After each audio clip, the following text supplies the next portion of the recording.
thousands of years, Zen masters have understood that nature itself is the greatest teacher. The river, the mountain, the clouds passing overhead. Each element of the natural world contains secrets about how to live with profound peace and ease. Before we begin, feel free to share what time it is and where you're listening from. Tonight, we will go on a journey that follows a young monk at a mountain monastery. When he faces challenges, his teacher does not offer complicated answers. Instead, the master invites him outside to observe nature. And in watching the natural world, Ren begins to understand truths about his own mind. Truths that bring him great peace.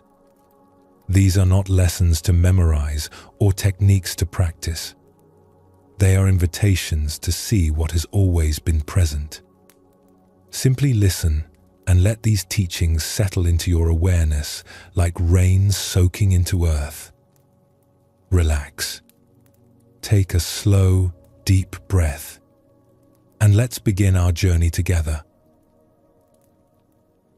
The morning bell had not yet rung when Ren sat up in bed. Another day ahead. Another day of trying to make things work, of plans that needed to succeed, of situations that required constant attention.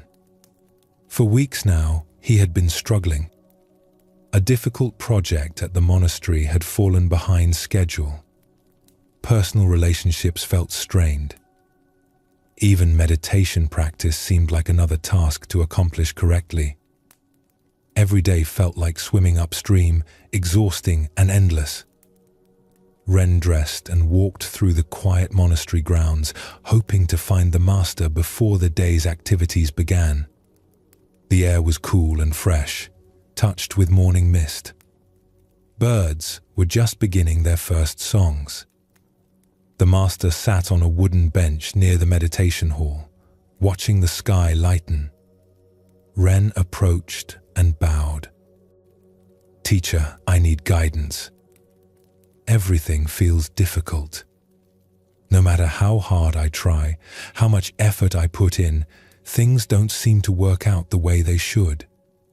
I plan carefully, I work diligently, but obstacles keep appearing. I feel like I'm fighting against everything, and I'm tired."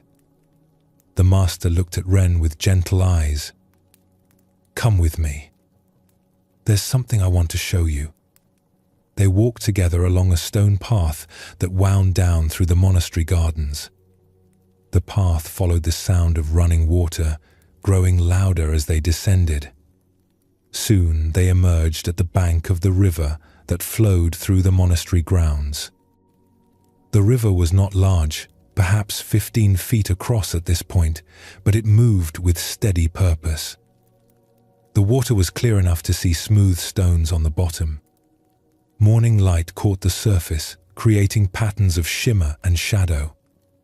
The master sat on a flat rock near the water's edge and gestured for Ren to sit beside him. For several minutes, they simply watched the river flow. "Tell me," the master said quietly, "where is the river trying to go?" Ren looked at the water, confused by the question. "Down the mountain, I suppose. To the valley below. Eventually to the sea. And does it seem to be struggling? Fighting? Forcing its way?" Ren watched more carefully. The water moved steadily downstream, curving around rocks, splitting around larger obstacles, rejoining itself on the other side. Where the riverbed narrowed, the water moved faster. Where it widened, the water slowed and spread. But always, it continued forward. "No," Ren said slowly. "It doesn't seem to be struggling at all. It just flows." The master nodded. "Watch what happens when the water meets a large stone." They observed as the current approached a boulder that rose partway out of the stream. The water did not stop when it met this obstacle. It did not try to push the stone out of the way. Instead, it simply divided, flowing around both sides of the rock, then coming together again downstream. The boulder remained unmoved, but the water continued its journey without interruption. "The river does not fight the stone," the master said. "It does not waste energy trying to force the stone to move.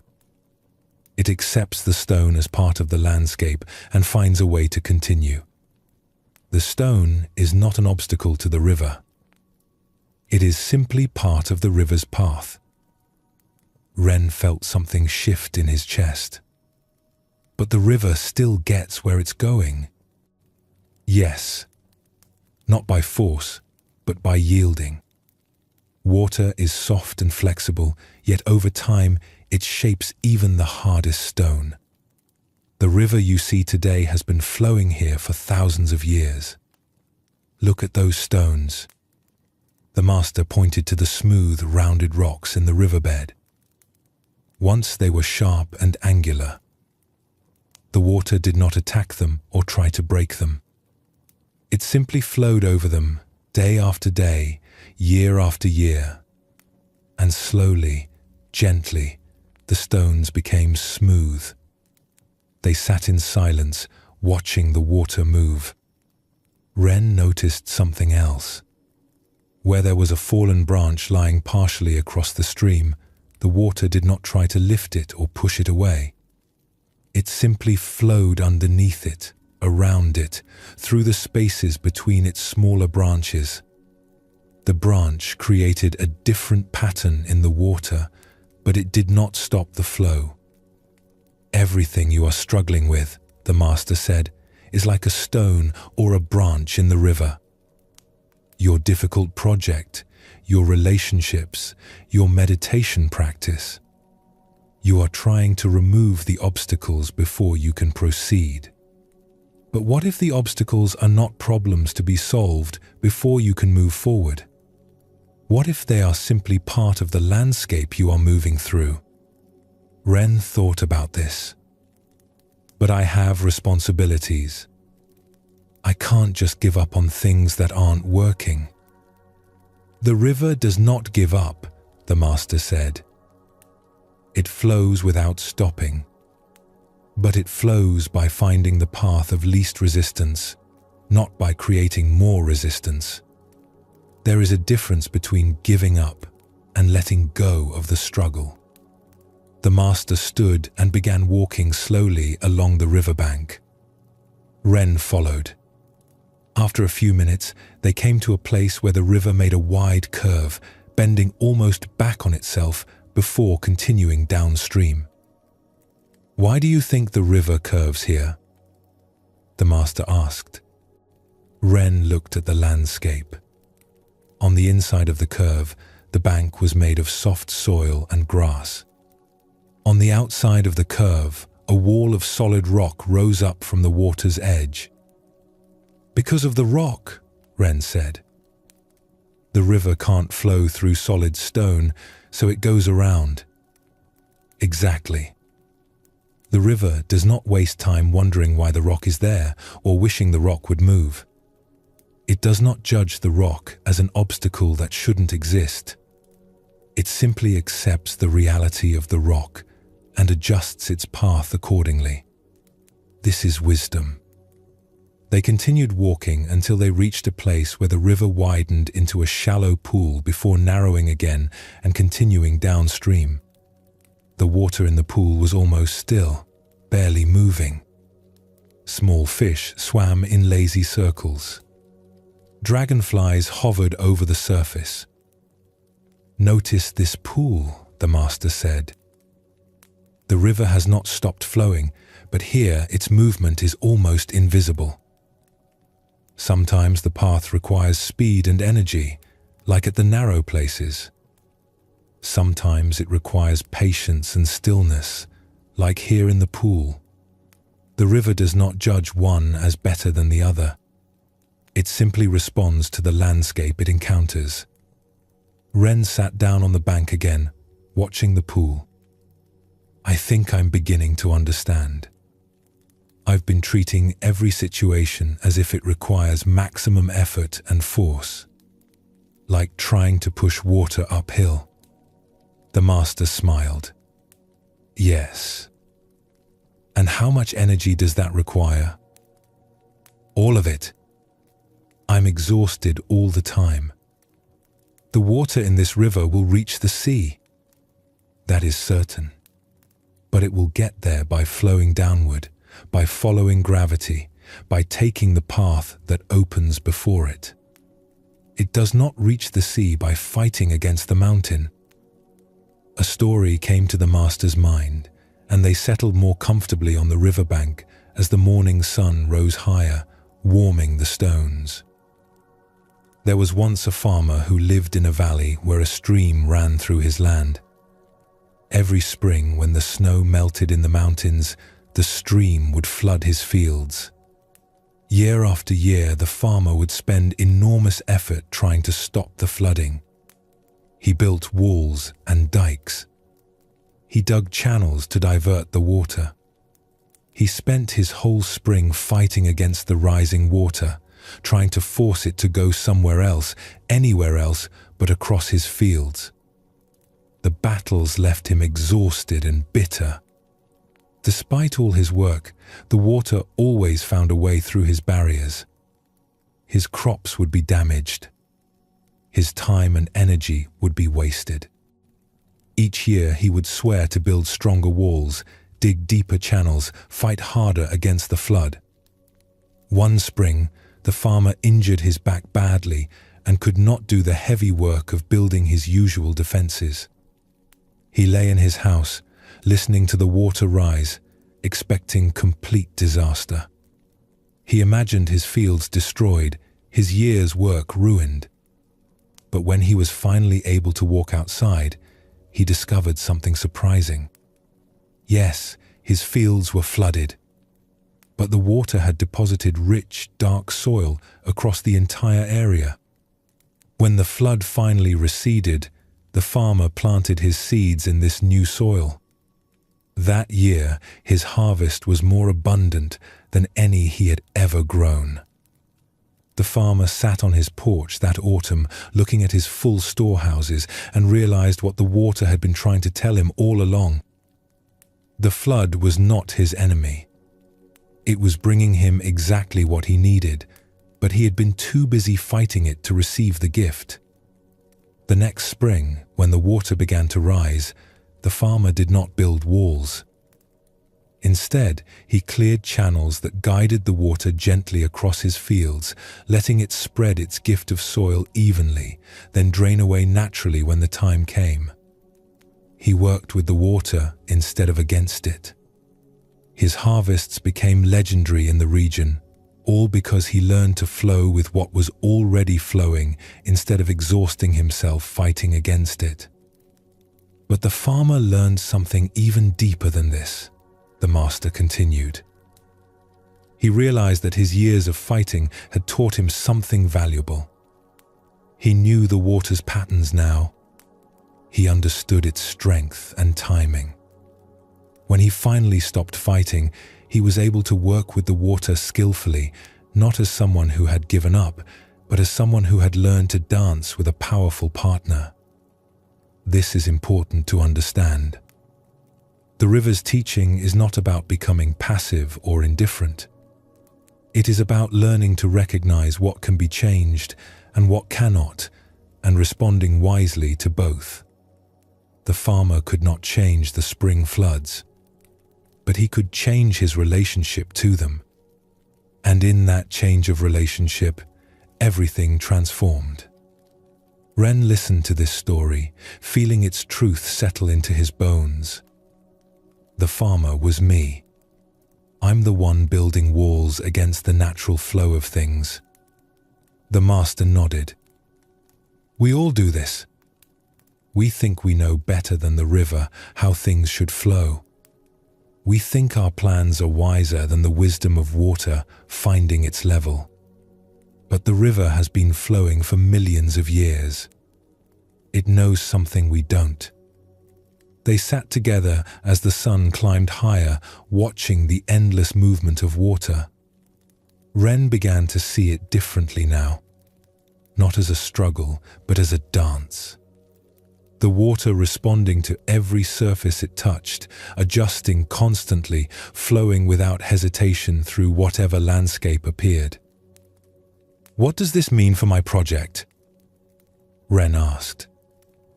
"For my relationships? For my practice?" The master picked up a small twig and tossed it into the current. They watched it float downstream, spinning slowly, following the water's path without resistance. "It means asking different questions. Instead of, 'How can I force this to work?'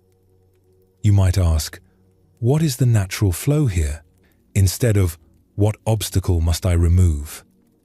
You might ask, 'What path opens when I accept this obstacle as part of the landscape?'" The master turned to look directly at Ren. "You are not wrong to care about your work or your relationships. The river cares about reaching the sea, but it reaches the sea by following its nature, not by fighting against it. Your nature is not to be a rigid wall that never bends. Your nature is more like water than stone." Ren felt tears rising, a release of the enormous tension he had been carrying. "I've been so tired." Of course. Fighting against the current is exhausting, but flowing with it is effortless. The master stood and offered a hand to help Ren up. "Let's walk back slowly. And as we walk, notice how your own body moves. You don't have to force each step. Your body knows how to walk. You simply allow the movement to happen. This is also the way of water." As they climbed the path back toward the monastery, Ren became aware of his breathing, his footsteps, the way his arms swung naturally with each stride. None of it required force or struggle. The body knew how to move when the mind stopped trying to control every detail. "The meditation you've been struggling with," the master said as they walked, "you're trying to force your mind to be still.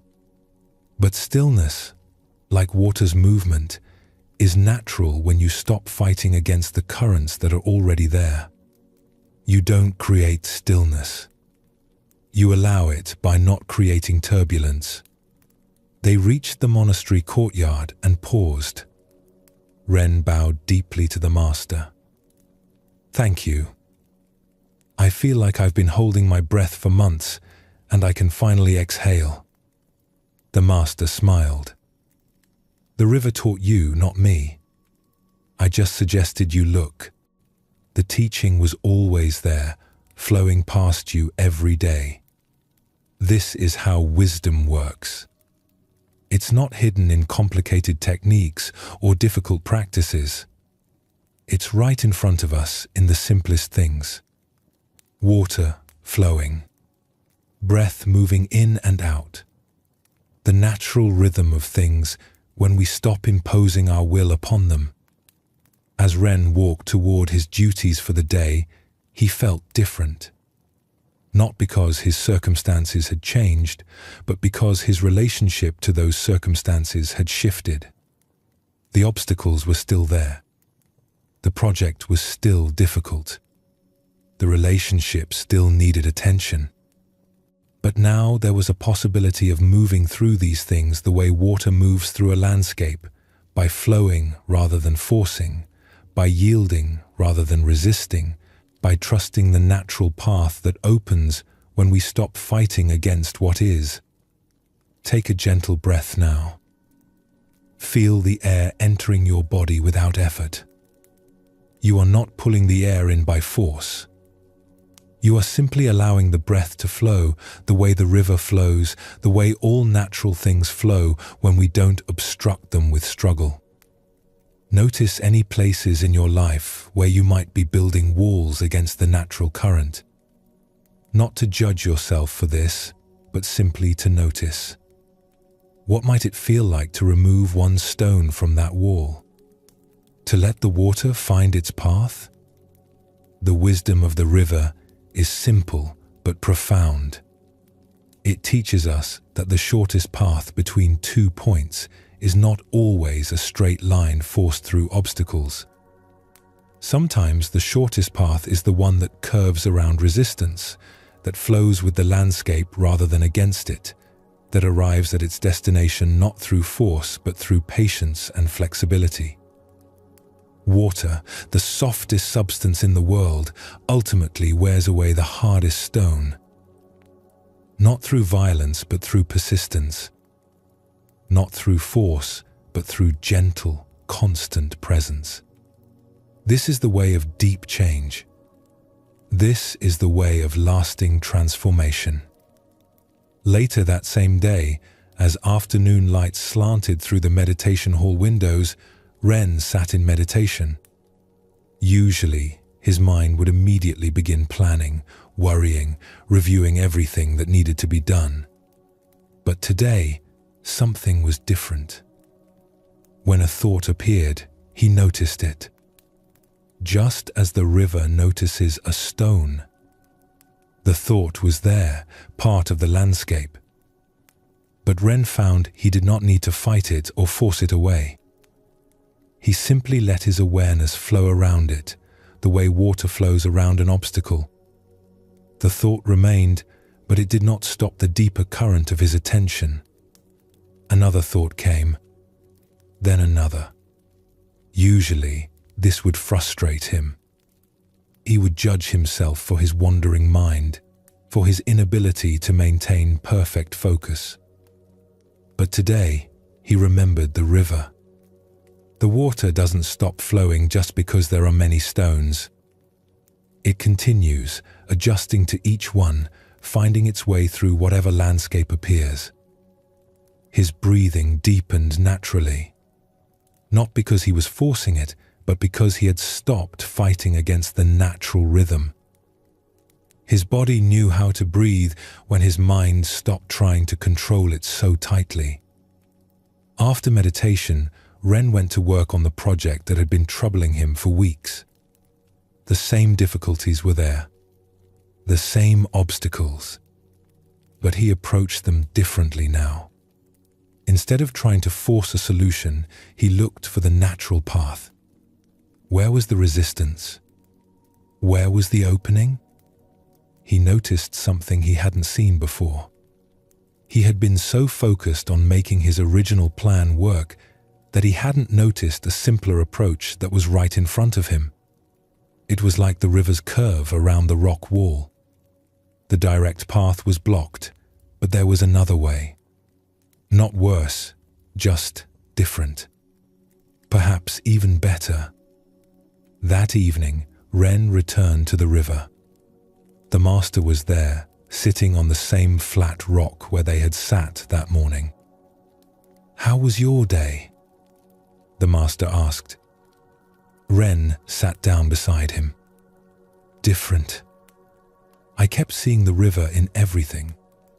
My meditation, my work, even conversations with the other monks. Everywhere I looked, I could see places where I was trying to force things instead of allowing them to flow." The master nodded, watching the water move in the fading light. "This is good. You are beginning to see with different eyes. But remember, this is not about becoming passive. The river is not passive. It is constantly moving, constantly working, constantly finding its way. But it works with its nature, not against it." "I noticed something else," Ren said. "When I stopped fighting so hard, I actually had more energy. The tasks didn't become easier, but I became less tired doing them. Yes, force requires enormous energy. Flow requires very little. This is why water can travel thousands of miles from mountain to sea, not through effort, but through following the path that opens naturally." They sat in silence for a while, listening to the sound of the river. The same water that had flowed past this spot in the morning was long gone, somewhere far downstream. And yet the river remained, constant in its change, always here and always new. "Teacher," Ren said, "I think I finally understand what you meant this morning. The river doesn't try to be anything other than water. It doesn't compare itself to other rivers or wish it could be a mountain instead. It simply is what it is, and that's enough." The master smiled. "And what are you, Ren?" Ren thought about this. "I'm not sure yet, but I think I'm learning that I don't have to force myself to be something I'm not. I can be myself and still accomplish what needs to be accomplished. Maybe even accomplish it better." "The river knows what it is," the master said. "It knows its nature is to flow downward, to seek the lowest place, to yield and adapt. When you know your own nature just as clearly, you too will flow with this kind of ease." The master paused, watching the river in the dim light. There is an old saying, "Water seeks the lowest place, and yet nothing is more powerful." This is because it does not compete. It does not try to be higher than other things. It simply goes where it is naturally drawn, and in doing so, it nourishes everything it touches. Ren looked at the water, barely visible now in the twilight. "I've been trying to be the highest place, the best, the most accomplished. And it's exhausting because I'm always comparing, always competing, always trying to prove something." "Yes. And what does the river prove?" "Nothing. It just is." "Exactly. The river does not need to prove it is water. It does not need to convince anyone of its worth. It simply fulfills its nature, and that is enough. More than enough. Essential." They sat quietly for a moment. Then Ren asked, "How do I find my nature?" "The river has gravity to guide it." "What guides me?" The master considered this. "You have been guided all along, but you have been too busy forcing and controlling to feel it. When you stop trying so hard to be what you think you should be, what remains? When you stop pushing against everything, what naturally emerges? That is your nature calling to you." It sounds so simple when you say it. It is simple. But simple is not the same as easy. The river makes it look effortless, but water has practiced being water for billions of years. You are learning to be yourself. It takes time. It takes patience. Most of all, it takes stopping the constant effort to be something else. Ren nodded slowly. "Today, when I stopped trying so hard, I noticed things I had missed before. Solutions I couldn't see when I was too busy forcing my original plan to work. This is the gift of flow. When you are not rigidly attached to one path, you can see the many paths that are actually available. The river teaches this perfectly. It never has just one route. If this way is blocked, there is always another way. The water does not panic when it meets an obstacle. It simply explores until it finds an opening.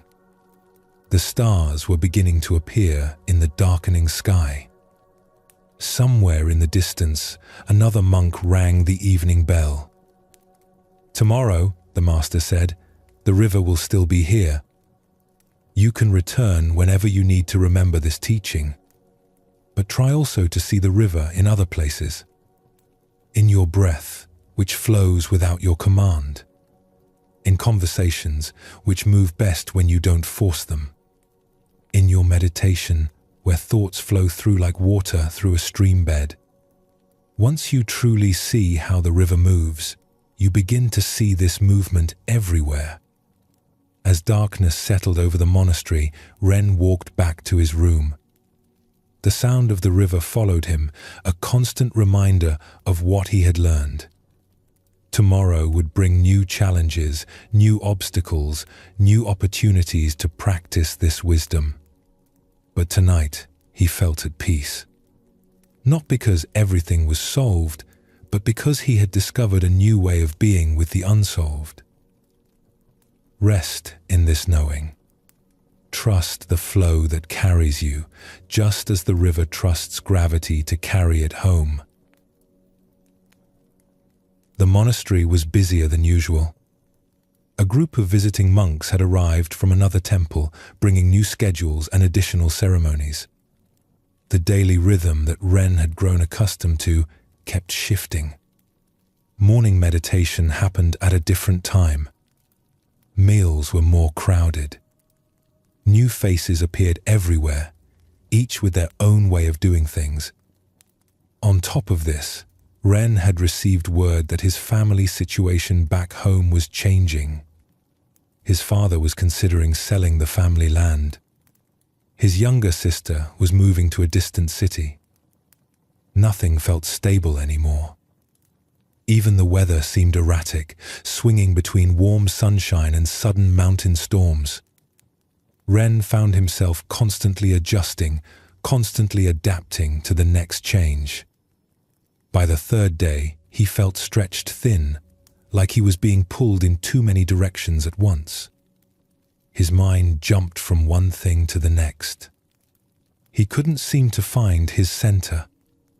After the morning meal, Ren sought out the master. He found him in the small garden behind the kitchen, pulling weeds from between the stones. "Teacher, everything keeps changing. Just when I get used to one thing, something else shifts. The monastery schedule, my family back home, even my own thoughts seem to move too fast. I feel like I'm being tossed around by waves. How can I find peace when nothing stays the same?" The master stood slowly, brushing dirt from his hands. He looked past Ren toward the peaks that rose beyond the monastery walls. "Come with me. Let's walk." They left the monastery grounds through the north gate and followed a path that climbed steadily upward. The morning air was cool and clear. Pine trees lined the trail, their needles soft underfoot. As they walked, the sounds of the monastery faded behind them. After about 20 minutes, they emerged onto an open ridge. Here, the view opened wide. The monastery sat below them, looking small and contained. And beyond everything, rising up against the sky, stood the mountain. It was not the tallest peak in the range, but it dominated the landscape. Its slopes were covered with forest near the base, giving way to bare rock higher up, and finally a crown of snow that never fully melted even in summer. The mountain caught the morning light, solid and present. The master led Ren to a flat boulder at the edge of the ridge, and they sat down together. For a long time, they simply looked at the mountain in silence. "How long has this mountain been here?" the master finally asked. Ren considered this. Thousands of years, maybe millions. And in all that time, what has changed around it? Ren looked at the landscape. Everything, I suppose. The trees grow and die. The seasons change. Storms come and go. Animals and people live their lives and pass away. Yes. And the mountain? It remains. The master nodded. The mountain does not try to remain. It simply is. Watch it now. See how clouds move across its face. As they sat, Ren noticed thin wisps of cloud drifting past the peak. The clouds moved quickly in the high wind, forming and dissolving, changing shape constantly. But the mountain behind them stayed exactly where it was. "The clouds are like your thoughts," the master said. "Like your worries about the changing schedule, your concerns about your family, your feelings about the visiting monks. They move through quickly, taking different forms, appearing and disappearing. But notice, the mountain does not move with the clouds. It does not chase them when they drift away, does not push them back when they arrive. It simply allows them to pass." Ren watched more carefully now. A larger cloud bank approached from the west, moving steadily toward the mountain. As it reached the peak, the mountain seemed to disappear entirely, swallowed by white mist. For several minutes, the summit was completely hidden. "It's gone," Ren said. "Is it?" the master asked. "Or is it simply obscured?" As they watched, the cloud mass continued moving east. Gradually, the peak began to emerge again. First, the snow-covered summit, then the rocky slopes below, until the entire mountain stood clear once more, exactly as it had been before. "The mountain was always there," Ren said slowly. "The cloud just covered it temporarily." "Yes, and this is important to understand. When your life feels chaotic, when changes come rapidly one after another, it may seem like your center has been lost. But, like the mountain in the cloud, your center has not actually gone anywhere. It has only been temporarily obscured by the weather passing through." The master picked up a small stone from the ground and held it in his palm. "You are not the changing circumstances. You are not the schedule shifts or the family news or the visiting monks. Those are weather patterns moving through. You are the mountain that remains while the weather passes." Ren felt something settle in his chest as he listened. "But how do I find the mountain in myself when the clouds are so thick I can't see anything clearly?" "By remembering that the mountain does not need to do anything to remain steady.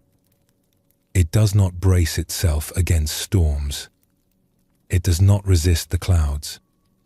It simply stands in its own nature, and the weather moves through without changing what it fundamentally is."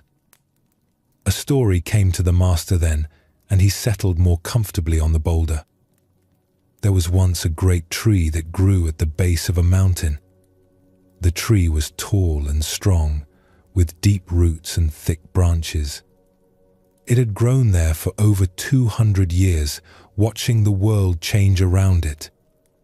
Every spring, new leaves would emerge on the tree's branches, bright green and tender, full of life. The tree would feel the surge of energy as sap rose through its trunk, as birds built nests among its branches, as everything quickened with new growth. Then summer would come with its long, hot days. The tree's leaves would darken and toughen, providing shade for animals sheltering from the heat. The tree would stretch toward the sun, its roots drinking deep from underground streams. Autumn brought transformation. The leaves would turn brilliant colors, then fall one by one.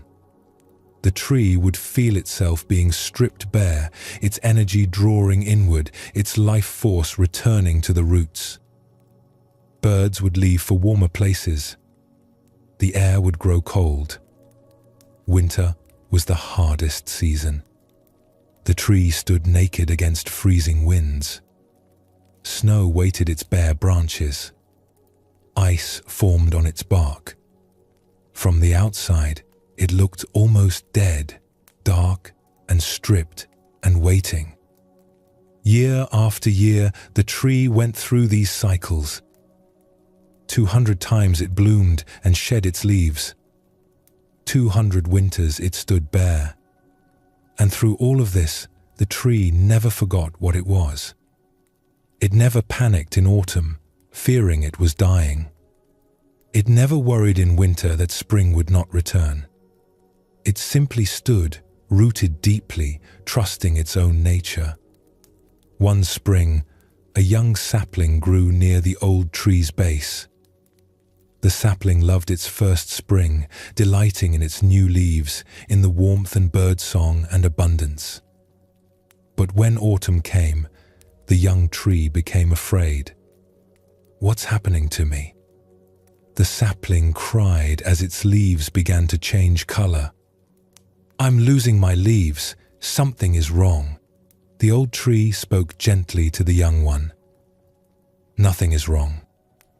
This is simply autumn. Your leaves have served their purpose, and now it is time to let them go. But I'll be naked, exposed. How will I survive without my leaves?" "The same way I have survived 200 winters," the old tree said. "By remembering that you are not your leaves.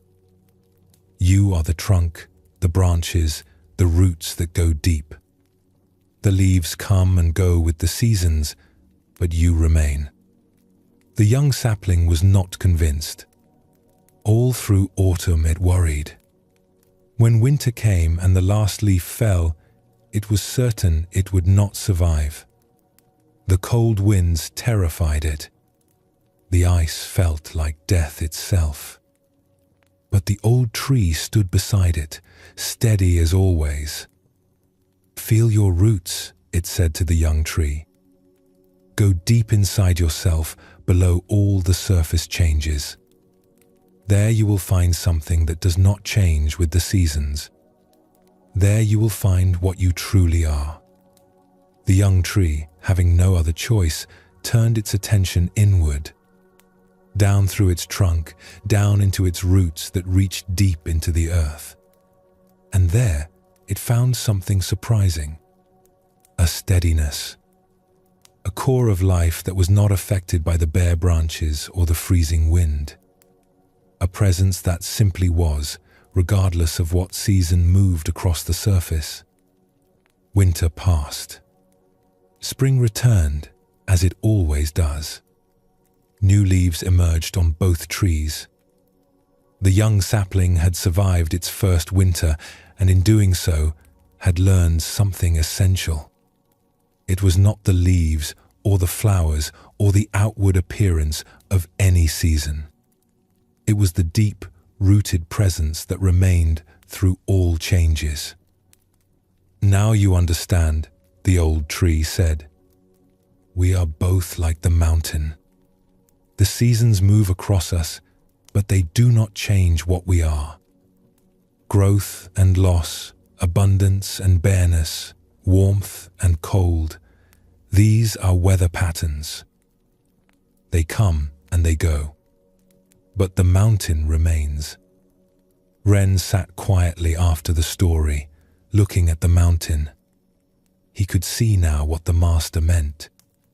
The peak stood exactly as it had stood for countless years, while around it everything had changed. Empires had risen and fallen. Forests had grown and burned. Storms had raged and cleared. And through it all, the mountain remained itself. "I think I understand," Ren said.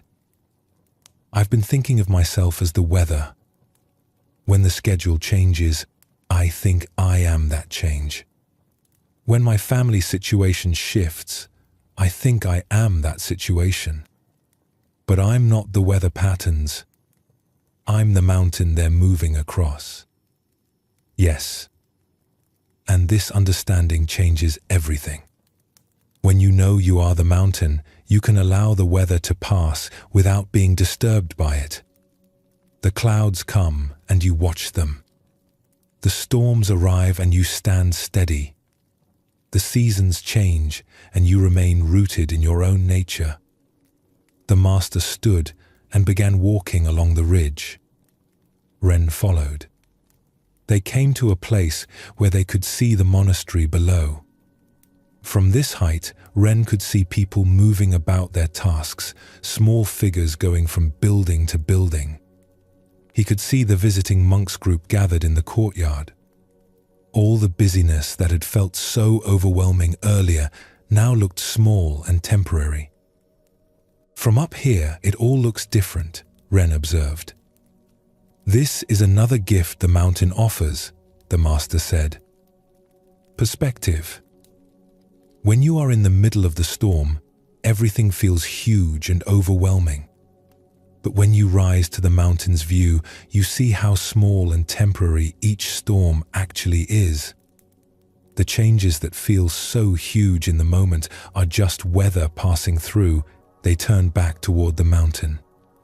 The sun had climbed higher now, and the light had changed.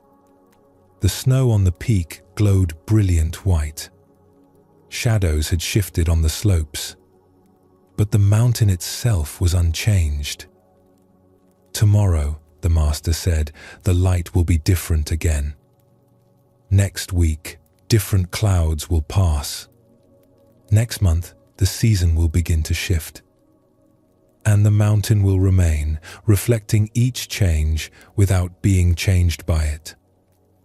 They sat again, watching birds circle below them on the thermal currents. Ren felt his breathing slow, felt his mind grow more spacious. The urgency he had felt earlier, the sense of being pulled in too many directions, was still there. But now, there was something else too. A stillness underneath the movement. A presence that was not disturbed by the surface changes. Teacher, how do I practice this? How do I become more like the mountain? The master considered this. You do not become the mountain. You recognize that you already are. But there are ways to remember this truth more easily. He pointed to the peak. Each morning when you wake, before you enter the day's activities, remember the mountain. Not by thinking about it, but by feeling into that quality of steadiness. Let your breath settle. Feel your body's weight on the earth. Notice the part of you that simply observes, the part that remains present while thoughts and feelings move through. In your meditation, when the mind becomes busy with thoughts, don't fight them. Let them move like clouds across the mountain's face. Your job is not to clear the sky. Your job is to remain as the mountain, letting the sky be whatever it is. During the day, when you feel overwhelmed by changes, pause for just a moment. Feel your feet on the ground. Remember that you are not the changing situation. You are the awareness within which the situation is happening. Like the mountain, like the old tree's roots, there is something in you that goes deeper than surface changes. Ren nodded slowly, taking this in. It sounds simple. It is simple. But like all simple truths, it must be remembered again and again. The clouds will be convincing. The storms will feel real and threatening. In those moments, you will forget that you are the mountain. But then you will remember. And each time you remember, the knowing becomes stronger. They began the walk back down toward the monastery. As they descended, Ren noticed how the mountain gradually disappeared from view, hidden by trees and the monastery's buildings. But he knew it was still there, steady and unchanging, even when he couldn't see it. This felt important somehow. The mountain didn't need his awareness to remain steady. It stood in its own nature, whether anyone was watching or not.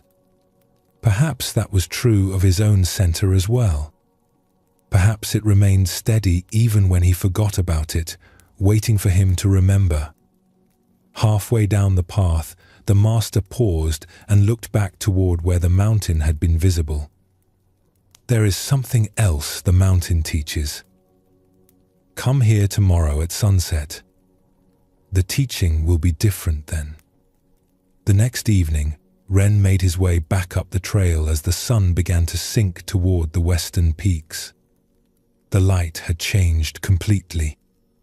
What had been bright and clear in the morning was now bathed in golden light, long shadows stretching across the landscape. The master was already there, sitting on the same boulder. Ren joined him, and together they watched the light change. The mountain looked completely different now. The east-facing slopes were already in shadow, deep blue and purple. But the western face glowed orange and gold, the snow on the summit catching the last direct sunlight and seeming to burn with inner fire. "Is this the same mountain we saw yesterday morning?" the master asked. "Yes, but it looks so different. The mountain has not changed. Only the light falling upon it has changed. This is another important teaching. The mountain reflects each condition without being that condition. In morning light, it appears one way. In evening light, another. In storm, it becomes dark and menacing. In clear weather, it seems peaceful and benign. But these are only appearances, reflections of the conditions around it. The mountain itself remains what it is. As they watched, the light continued to change. The golden glow climbed higher up the peak as the sun sank lower. The shadowed areas grew darker. Clouds near the horizon caught fire with red and orange. The whole scene transformed minute by minute. "Your moods are like this light," the master said. "Sometimes you feel happy and your world seems bright and beautiful. Sometimes you feel sad and everything appears dark. Sometimes anger colors everything red. Sometimes peace makes everything seem soft and gentle. But these are just the light of temporary conditions falling upon the mountain of your being. They change the appearance, but not the reality." Ren watched the last sunlight leave the mountain's peak. For a moment, the summit glowed even brighter, a last flash before the shadow claimed it. Then the whole mountain stood in twilight, solid and dark against the fading sky. "Even now, in darkness, the mountain is still there," the master said. "When you feel lost or confused, when your mood is dark and you cannot see clearly, remember this. The mountain does not disappear in darkness. It only appears to. It stands steady, waiting for the light to return, as it always does." Stars began to appear in the deepening blue above. The air grew cooler. They sat in silence as night settled over the landscape. "The mountain teaches us through all conditions," the master said softly. "In morning brightness and evening shadow. In summer's warmth and winter's cold. In storm and calm. Always teaching the same truth. I remain myself through all changes. This is the stability we seek. Not a stability that requires perfect conditions, but a stability that exists through all conditions." Ren returned to his room that night with a fuller understanding. He had seen the mountain in different lights, had watched it remain itself through changing appearances. Now he could begin to see his own life the same way. The difficulties he faced were like the changing light. They colored his experience, changed how things appeared, but they did not change what he fundamentally was. The visiting monks, the scheduled changes, his family situation, these were conditions, not his core identity. Over the following days, Ren found himself returning to the mountain teaching again and again. When a visiting monk criticized his meditation posture, Ren felt the sting of it, the defensive anger rising. But then he remembered, this is just weather passing through. The mountain does not argue with storms. When news came that his father had indeed sold the family land, Ren felt a wave of grief and loss. But underneath that grief, he could feel something that remained steady. The mountain does not resist the seasons. When an unexpected change in the schedule disrupted his carefully planned day, he noticed the irritation arise. But he also noticed the part of him that simply observed the irritation, the way the mountain watches clouds pass without becoming the clouds. It wasn't that the challenges became easier or the changes less disruptive, but his relationship to them shifted. Instead of being tossed around by each new condition, he began to find the place in himself that could stand steady while the weather moved through. One morning, after a particularly difficult meditation where his mind had been extremely busy, Ren walked outside to find a storm rolling in. Dark clouds gathered over the mountains. Wind picked up, bending the trees. The first drops of rain began to fall. He looked toward the north, where the mountains stood now hidden completely by the storm clouds. He couldn't see it at all, but he knew it was there, receiving the rain, standing in the wind, unchanged by the weather that temporarily obscured it. The knowing felt like a physical presence in his chest, a recognition that beneath all the surface turbulence of his thoughts and emotions, something remained steadfast. Not because he was trying to hold it steady, but because steadiness was its nature, the way mountains stand steady not through effort but through being what they are. As they entered the monastery grounds, the busyness greeted them immediately. The visiting monks were preparing for an afternoon ceremony. People were calling to each other, moving equipment, rearranging the meditation hall. All the activity that had felt so disturbing this morning was still happening. But Ren found he could walk through it differently. Not fighting against it, not being swept up in it, but moving through it like the mountain stands while clouds pass. He could participate fully while remaining rooted in that deeper stillness. That evening, Ren sat in meditation. His mind was still busy. Thoughts about the day's events, concerns about tomorrow, memories of the past. The clouds were thick. But now, instead of fighting them or being carried away by them, he tried to find the mountain within himself. At first, it was difficult. The thoughts seemed so solid, so demanding of attention. But gradually, he began to notice something else. A quality of awareness that was watching the thoughts without being the thoughts. A presence that remained steady while the mental weather moved through. It wasn't perfect. Sometimes he forgot and got caught up in the thought clouds again.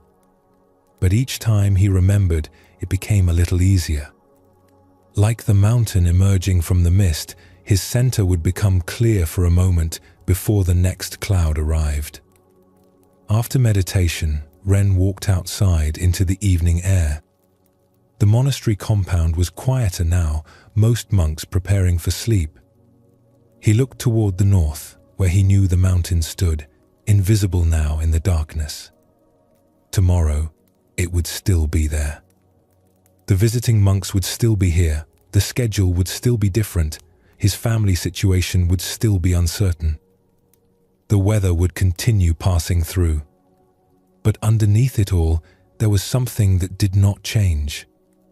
Something as steady as the mountain, as rooted as the old tree, as present as the earth beneath his feet. He didn't need to create this steadiness. It was already there.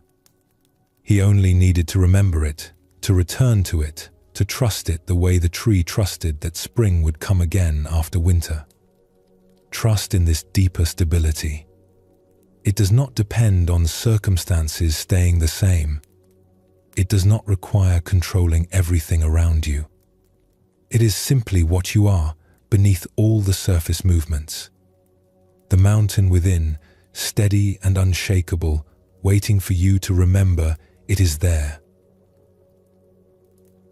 The visiting monks had departed, and the monastery had returned to its usual rhythm. Ren noticed he moved through the changing schedules more easily now, like water finding its path. When unexpected tasks arose, he could feel the mountain-like steadiness underneath his responses. The teachings were beginning to take root. But a new challenge had emerged.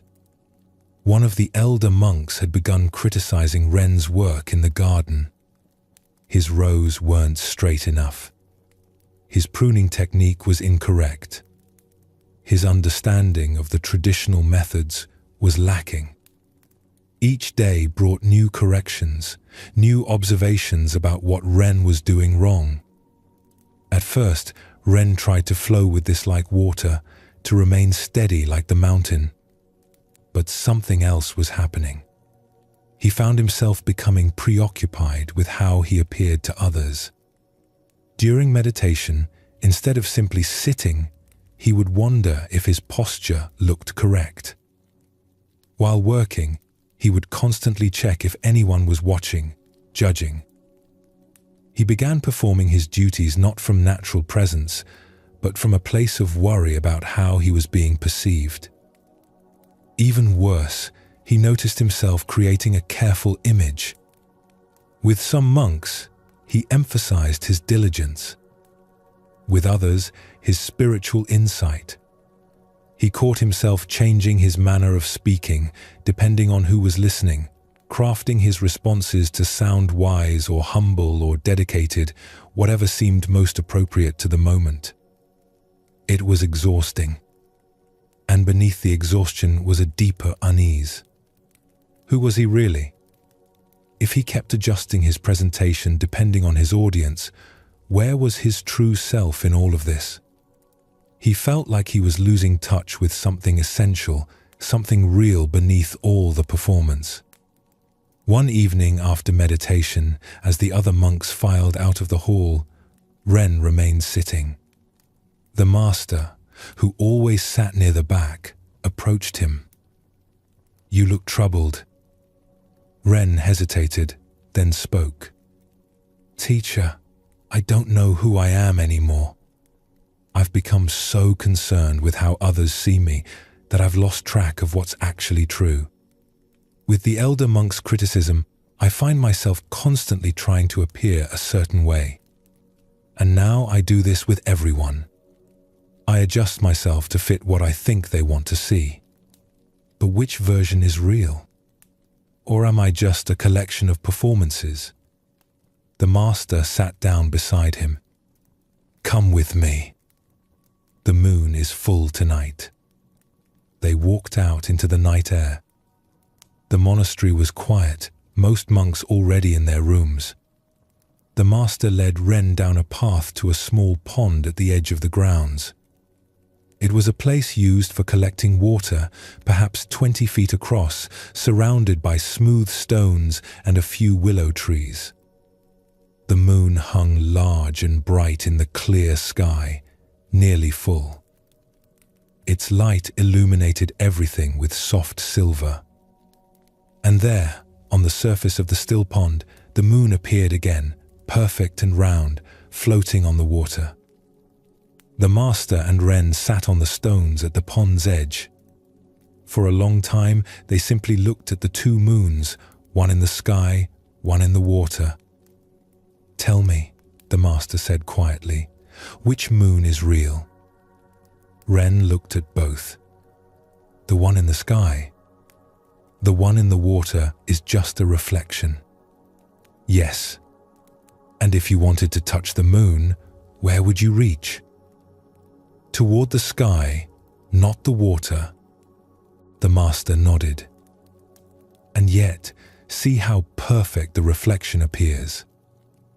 If someone who had never seen the real moon looked only at this pond, they might believe this reflection was the moon itself.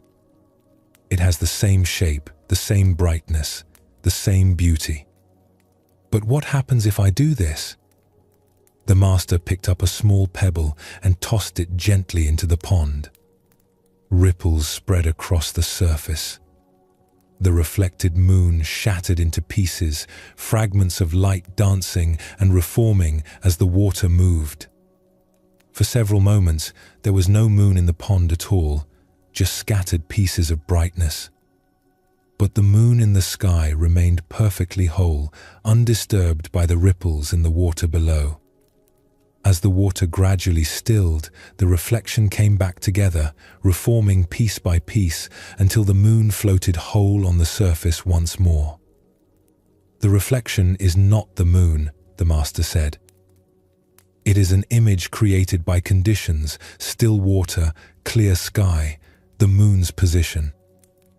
Change any condition, and the reflection changes or disappears.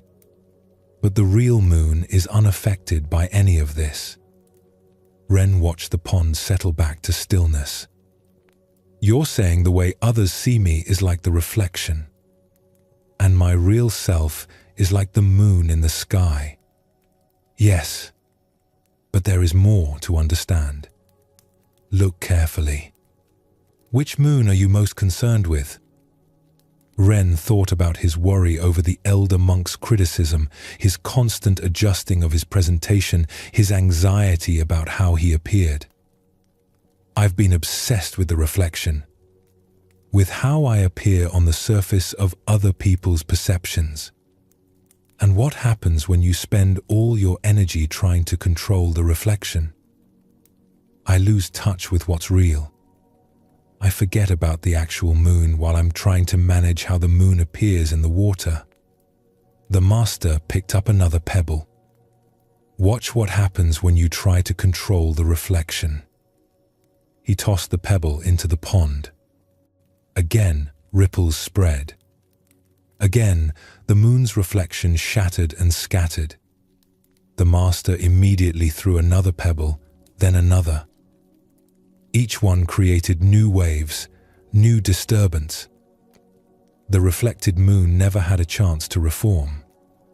It remained fragments, constantly breaking and reforming, but never stable, never whole. "This is what happens when you try to control how others see you," the master said. "You create ripples with your efforts, but these very efforts keep disturbing the water. The more you try to perfect the reflection, the more you disturb it. And meanwhile, you are not looking at the real moon at all." Ren felt something crack open in his chest. He had been working so hard to manage his image, to correct what the elder monk criticized, to appear wise and dedicated and humble. But all this effort was just creating more ripples, more disturbance. And in focusing on the reflection, he had forgotten to look up at what was real. They sat in silence as the pond gradually settled again. The moon's reflection reformed, clear and whole, without any effort from them at all. "There is a story," the master said, "about a musician who became famous throughout the land.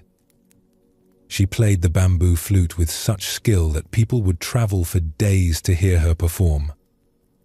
Her music could make people weep, could fill them with joy, could transport them to places beyond words. But as her fame grew, something began to change. She became aware of her audience's expectations. She noticed their reactions, their preferences, their opinions. Slowly, she began adjusting her playing to meet these expectations. When she sensed the audience wanted something uplifting, she played bright melodies. When she felt they wanted depth and sorrow, she played mournful tunes. She became very skilled at reading her audience and giving them what they wanted. Her fame grew even greater. People praised her sensitivity, her responsiveness, her ability to touch exactly what they were feeling. But the musician herself felt increasingly hollow. She no longer knew what she actually wanted to play. She had become so good at reflecting her audience's desires that she had lost touch with her own musical voice. Was she a great musician? Or was she just a very accurate mirror? One night, after a particularly celebrated performance, she walked alone into the mountains. She sat by a stream holding her flute and realized she didn't know what to play. Every melody that came to mind seemed to be something she had played for someone else, adjusted for some audience, shaped by others' expectations. She sat there through the night, not playing, just listening to the stream. As dawn approached, a bird began to sing in a nearby tree. The bird's song was simple and pure, nothing fancy or complicated. But it was completely authentic. The bird was not singing to please anyone. It was simply singing its own nature. Something in the musician broke open. She lifted her flute to her lips and played a single note. Just one note, held long and steady. But it was her note, not anyone else's. It came from her true voice, not from any image of who she should be. From that note, a melody emerged. It was not the kind of music she had become famous for. It was simpler, more direct, sometimes rough. But it was true. It was the sound of her actual self, not the reflection of others' desires. When she returned to the city and played this new music, some people were disappointed. It wasn't what they expected from her. It didn't always please them in the familiar ways. But some people heard something deeper. They heard authenticity. They heard a real person playing real music, not a mirror reflecting their expectations. The musician learned that she could not be both the moon and its reflection. She could not be her true self and everyone's image of who she should be. She had to choose. And when she chose to be the moon, real and whole, even if misunderstood, she found a peace that all the praise for her reflections had never given her. Ren listened to this story, feeling its truth settle deep. He had been trying to be the reflection, the good student in the elder monk's eyes, the diligent worker in others' perception, the spiritually advanced practitioner for those who saw him that way. But in all this reflecting, he had lost touch with who he actually was. Teacher, I understand. But how do I find the real moon?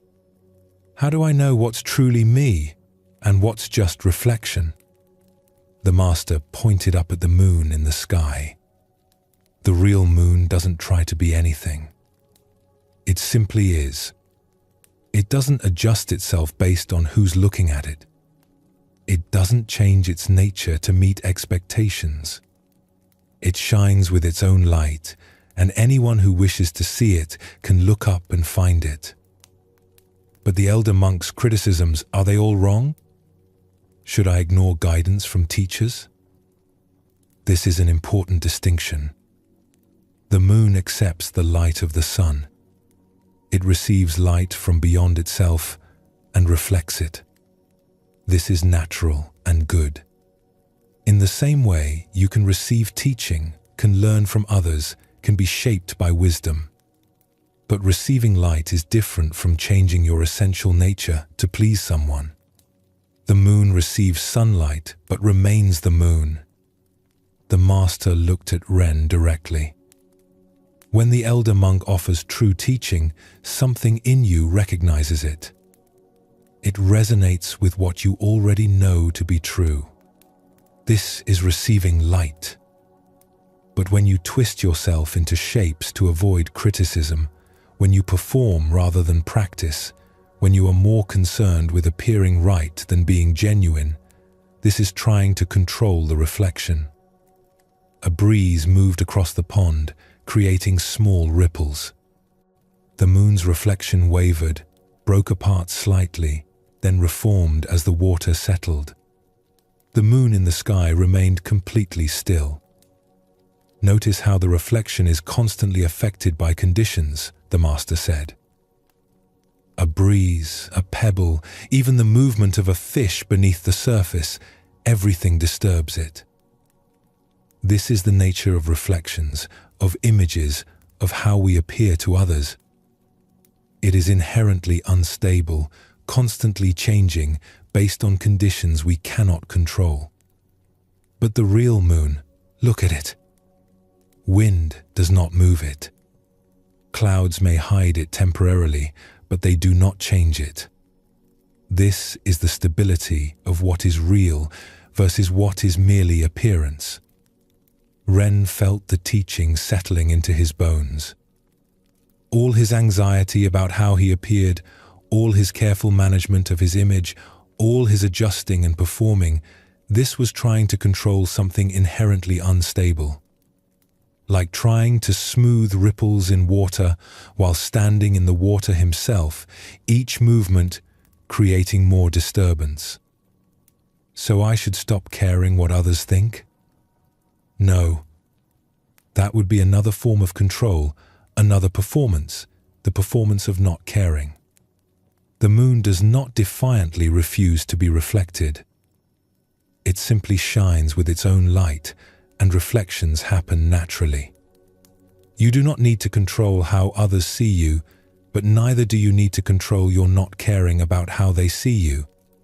Simply be genuine, and let perceptions be what they are. The master stood and walked closer to the pond's edge. There is one more thing to understand. Come, look closely at the reflection. Ren joined him at the very edge of the water. They both looked down at the moon's reflection floating just below the surface. Imagine you are thirsty, the master said, and you think this reflected moon is water. What happens when you try to drink it? I would get water, but not the moon. The moon was never in the water to begin with. Yes. And this is the final teaching. The reflection is not just unstable and easily disturbed. It is also fundamentally empty of what it appears to be. People's perceptions of you are not you. Their opinions, their judgments, their praise or criticism, these are reflections, images, appearances. They may resemble you, but they are not you. They are created by the conditions of their own minds, their expectations, their histories, their needs. When the elder monk criticizes your work, he is looking at his reflection of you, created by his own standards and expectations and past experiences. It may resemble you or it may not, but it is not you. When you try to fix yourself based on this reflection, you are trying to change the moon to match how it appears in one particular pond. Ren suddenly laughed. That's absurd. The moon can't change itself to match every reflection in every pond on Earth. Exactly. And yet, this is what we try to do.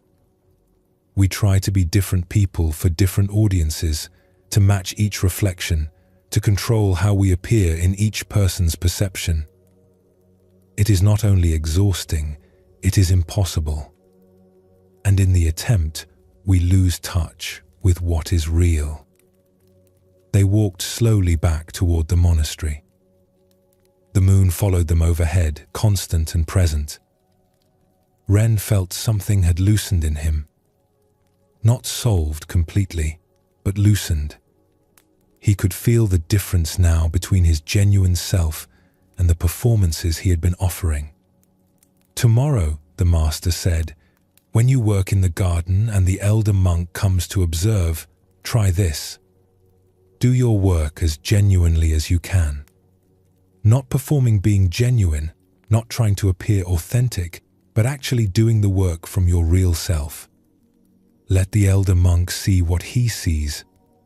His reflection is his own. You cannot control it, and you do not need to.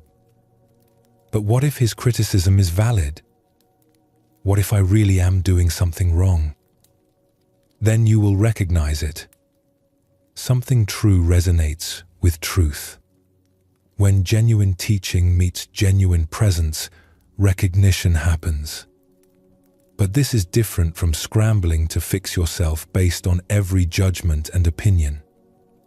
The moon receives light from the sun because that is its nature. But it does not scramble to reflect every passing cloud. They reached Ren's room. The master paused before leaving. Remember, the goal is not to become indifferent or hard. The moon is not hard, it is luminous and beautiful. It affects the tides, lights the night, inspires wonder. But it does this by being fully itself, not by trying to control how it appears. The next morning, Ren went to work in the garden. His heart was beating faster as he approached, knowing the elder monk often came to observe. He noticed the familiar anxiety rising, the urge to check his posture, to make sure he was doing everything correctly, to prepare explanations for his choices. But then he remembered the moon. The real moon, not the reflection. He knelt in the garden and simply began to work. Not performing work, not working to appear a certain way, but actually working.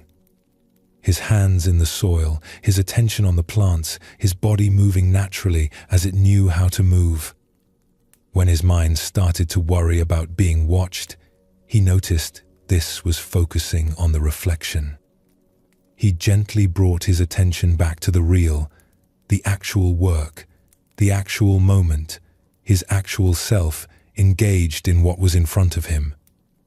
The elder monk did come and did offer criticism. Your spacing is still uneven. See how this section differs from that one? Ren looked where the elder monk pointed. And something interesting happened. Because he wasn't defending a performance, wasn't protecting an image, he could actually see what the elder monk was pointing at. Yes, the spacing was uneven. He had been distracted when planting that section, thinking about something else instead of paying attention. You're right, Ren said simply. I see it now. Thank you. The elder monk looked slightly surprised, as if he had been prepared for defensiveness or excuses. He nodded and moved on. Ren returned to his work and noticed something remarkable. He felt lighter.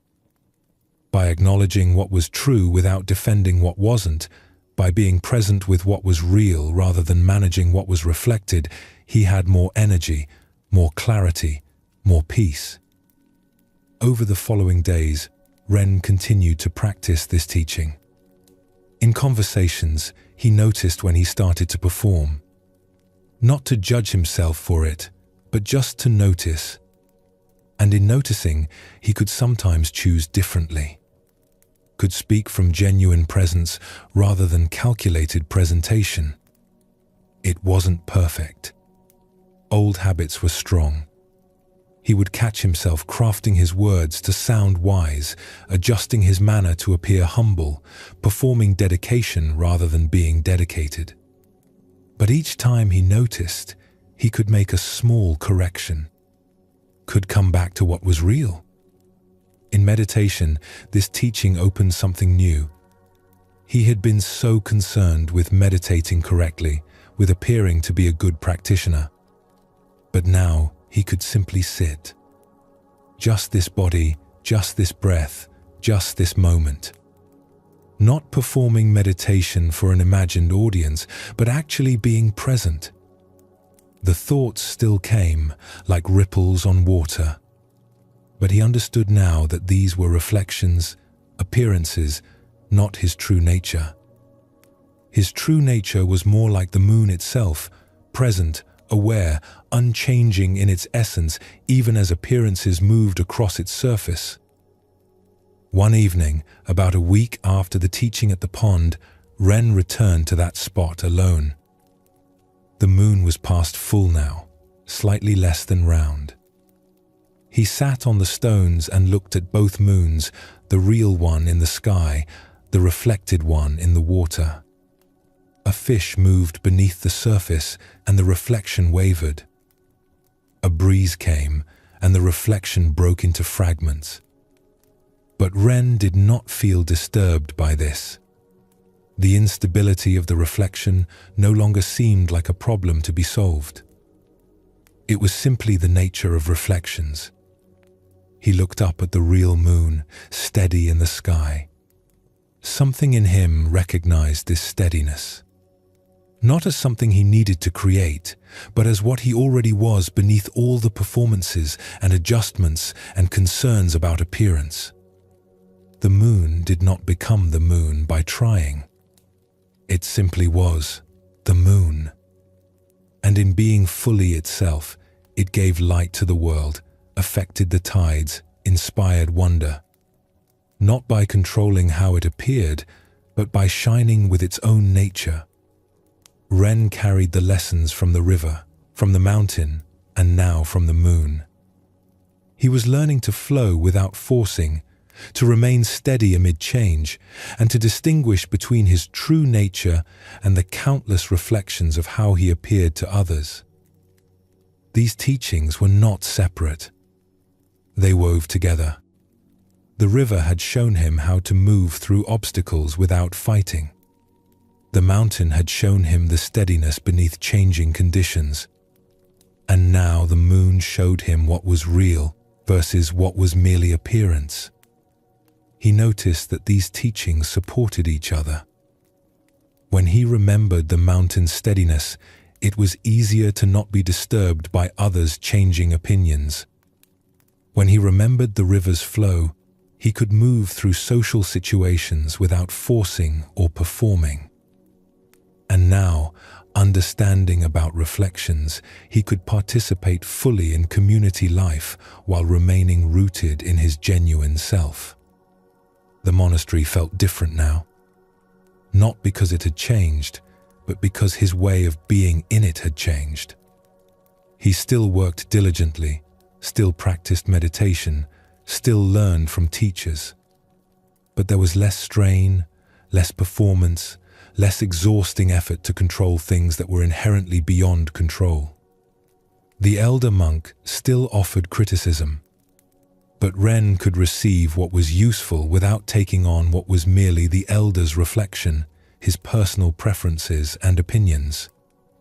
Some teachings resonated as true, and Ren learned from them.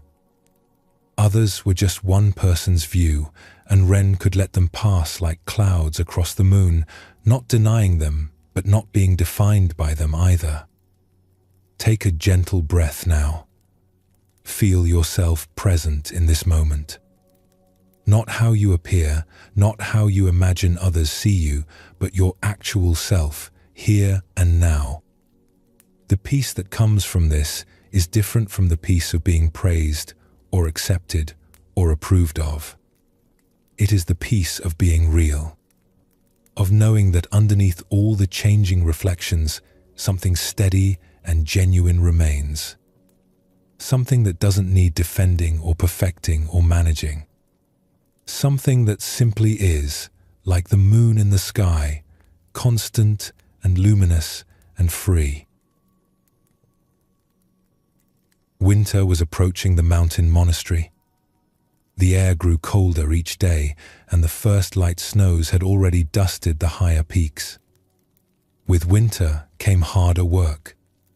Firewood needed to be split and stacked. Buildings required repairs before the heavy snows arrived. Food stores had to be organized and rationed carefully to last through the long months ahead. Ren had been assigned to work with the team preparing the monastery for winter. The work was physically demanding, and the elder monk overseeing the project had high standards. There was no room for weakness, no tolerance for fatigue. When someone struggled with a heavy load, the elder monk would say, "Be stronger." A monk must be like iron, unbending and unbreakable. Ren tried to meet this standard. He lifted loads that were too heavy. He worked past the point of exhaustion. When his muscles ached and his back protested, he pushed through, refusing to show any sign of struggle. Strength meant not yielding. Strength meant being hard and unyielding, like iron. But after several weeks of this, Ren's body began to rebel. His back seized up one morning, a sharp pain that made him gasp. His shoulders were so tight he could barely lift his arms. His hands shook from gripping tools too hard for too long. He felt brittle, like something inside him was close to breaking. One afternoon, as he struggled to lift a heavy beam, his back spasmed again and he had to put it down. The elder monk saw this and shook his head with disappointment. "You need to be stronger. A weak monk is useless when the real hardships of winter come." Ren stood there, breathing through the pain, feeling like a failure. He had been trying so hard to be strong, to be unbreakable, to never yield. But instead of becoming stronger, he felt more fragile than ever. That evening, Ren could barely sit for meditation. His body was too rigid, too painful. He tried to push through it, to ignore the discomfort, to be strong. But finally, he had to stand and leave the meditation hall early, something he had never done before. Outside, the master was walking through the garden in the fading light. He saw Ren moving stiffly, saw the pain in his posture. "Your body is speaking to you," the master said gently. "It's telling me I'm weak," Ren replied, his voice tight with frustration. "I need to be stronger.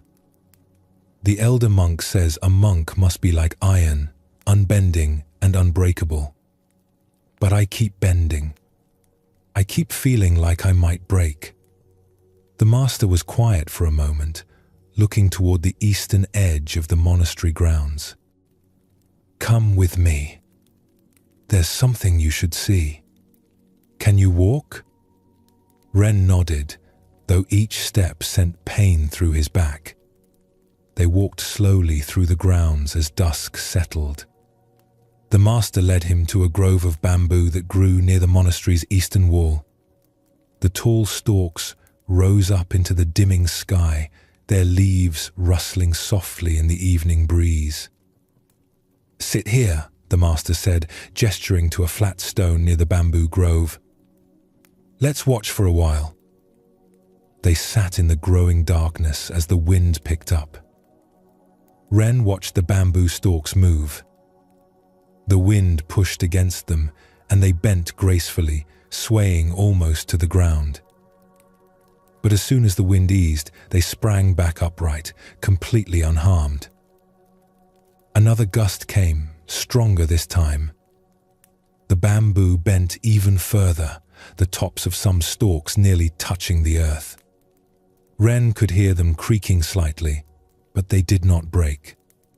When the wind passed, they straightened again, resilient and whole. "Tell me," the master said, "is bamboo strong or weak?" Ren watched the stalks bending in the wind. "I'm not sure. It bends so easily. That seems weak. But it doesn't break. That seems strong. The elder monk tells you to be like iron, unbending and unbreakable. But have you ever seen what happens to iron in a strong enough storm?" Ren thought about this. It can snap. If it's too rigid, it breaks under enough pressure. Yes, iron is strong when the force is less than its rigidity. But when the force exceeds its capacity, it breaks completely. There is no middle ground for iron. It either holds or it shatters. The master gestured to the bamboo. "But look at this." The bamboo bends with forces that would break iron.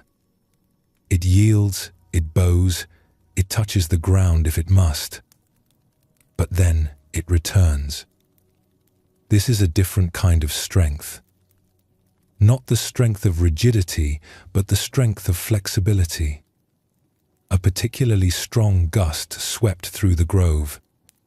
The bamboo stalks bent so far over they formed arches, their tops sweeping the ground. The sound was like rushing water.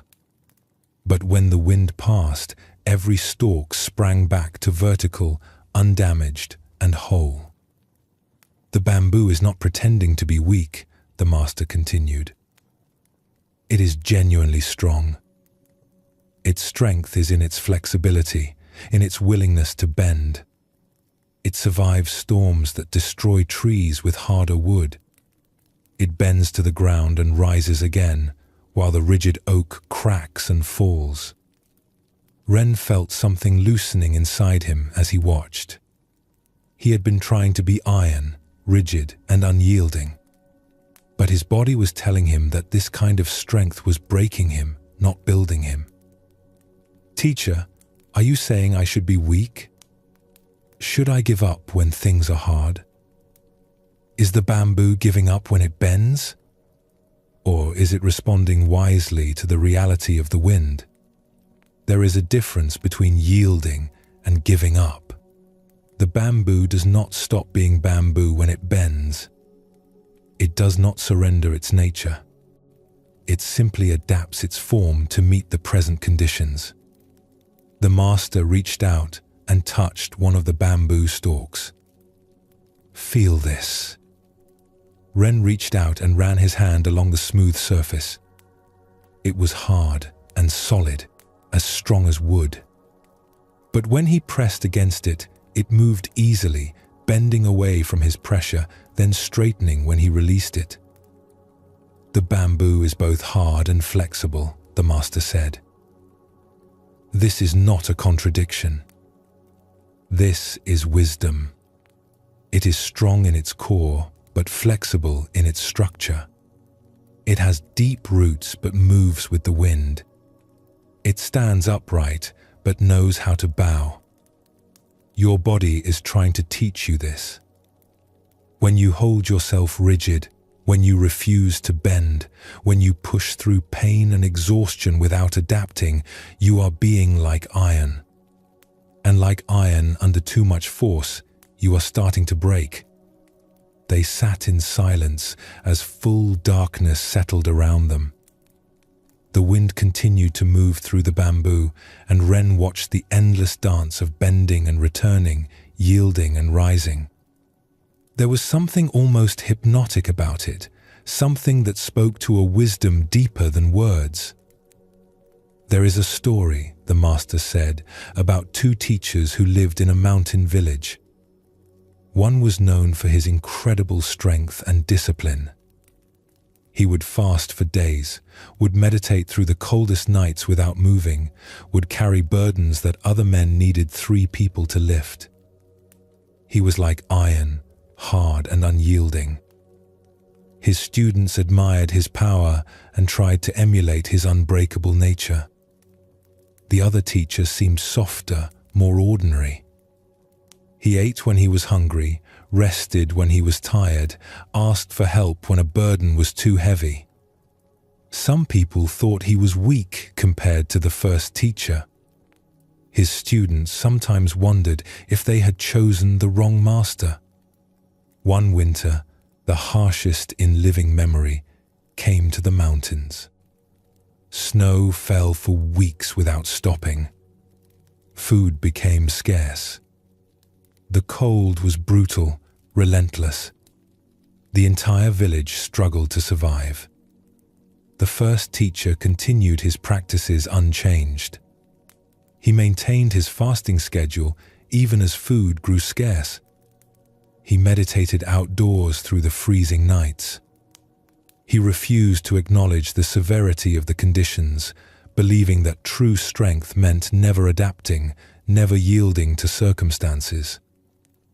His body could not sustain this. The extreme conditions, combined with his refusal to adapt, broke him. He fell seriously ill. His iron strength, when it finally gave way, shattered completely. He survived the winter, but his health never fully recovered. His unbreakable approach had, in the end, broken him. The second teacher adapted to the winter. He ate smaller meals more frequently to conserve energy. He meditated indoors where it was warmer. He accepted help from others and offered help in return. He bent with the conditions without abandoning his practice. He was like bamboo in a storm, yielding to reality while maintaining his core integrity. When spring came, the second teacher was healthy and whole. He had not compromised his principles, but he had adapted his methods. He had been flexible enough to meet the conditions as they were, not as he wished them to be. His students finally understood what they had been learning. True strength is not rigid resistance to all conditions. True strength is the wisdom to know when to stand firm and when to bend, when to push through and when to rest, when to persist and when to adapt. Ren listened to this story while watching the bamboo continue its graceful movement in the wind. He could feel the teaching settling into his aching body, into his exhausted muscles, into the rigidity he had been holding. "I've been trying to be the first teacher," Ren said quietly. Pushing through everything, refusing to acknowledge when something is too much, thinking that any kind of yielding is weakness. "Yes. And what is your body telling you?" "That I'm breaking. That this approach isn't working." Your body is wise. It knows what the bamboo knows. There is a time to exert force and a time to yield. There is a time to work intensely and a time to rest. There is a time to bear a heavy load and a time to ask for help. Knowing which is which, adapting to what each moment requires, this is true strength. The master stood slowly. "Come, let's walk back. But walk slowly. Let your body move naturally. Don't force yourself to stand straight. Let yourself bend if you need to, like the bamboo bends. There is no shame in this. There is only wisdom." As they walked back through the dark monastery grounds, Ren noticed something. When he stopped forcing his body to be rigid, when he allowed himself to move with his pain instead of against it, movement became easier. Not painless, but easier. His body knew how to protect itself, how to move in ways that didn't aggravate the injury, but only when he stopped forcing it into rigid positions. The next morning, Ren approached the worksite differently. When a heavy beam needed to be moved, instead of trying to lift it alone to prove his strength, he asked another monk to help. Together, they moved it easily. When his back began to ache, instead of pushing through, he switched to a different task that didn't strain the same muscles. He was still working, still contributing, but adapting his effort to what his body could actually handle. The elder monk noticed this and approached. "You're avoiding the heavy work." Ren took a breath, expecting criticism. But instead of defending himself or making excuses, he simply spoke honestly. "My back is injured. I'm working in ways that allow healing while still being useful. Like bamboo bending in wind, not breaking." The elder monk looked at him for a long moment. Then, surprisingly, his expression softened. "I've had 3 serious back injuries in my life from refusing to bend. Each one took longer to heal than the last. Perhaps the bamboo knows something I didn't learn soon enough." He walked away, leaving Ren standing there surprised. Even the elder monk, with all his talk of being like iron, had learned the cost of rigidity. Over the following days, Ren discovered that flexibility did not mean weakness. When he worked with his body's reality instead of against it, he could work longer without exhaustion. When he asked for help with tasks that were too heavy, he could offer help to others in return, and the work flowed more smoothly for everyone.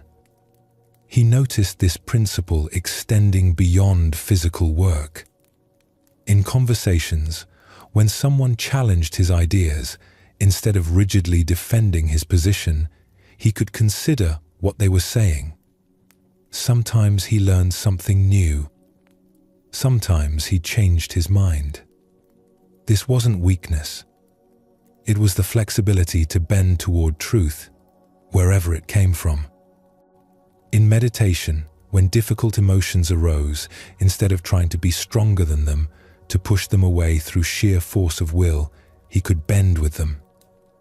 Let them move through without resistance, then return to his center when they passed. Like bamboo in wind, bending but not breaking, returning to upright when the gust passed. One morning, about 2 weeks after the teaching at the bamboo grove, Ren woke to find heavy snow falling. The kind of storm that would test everyone's strength.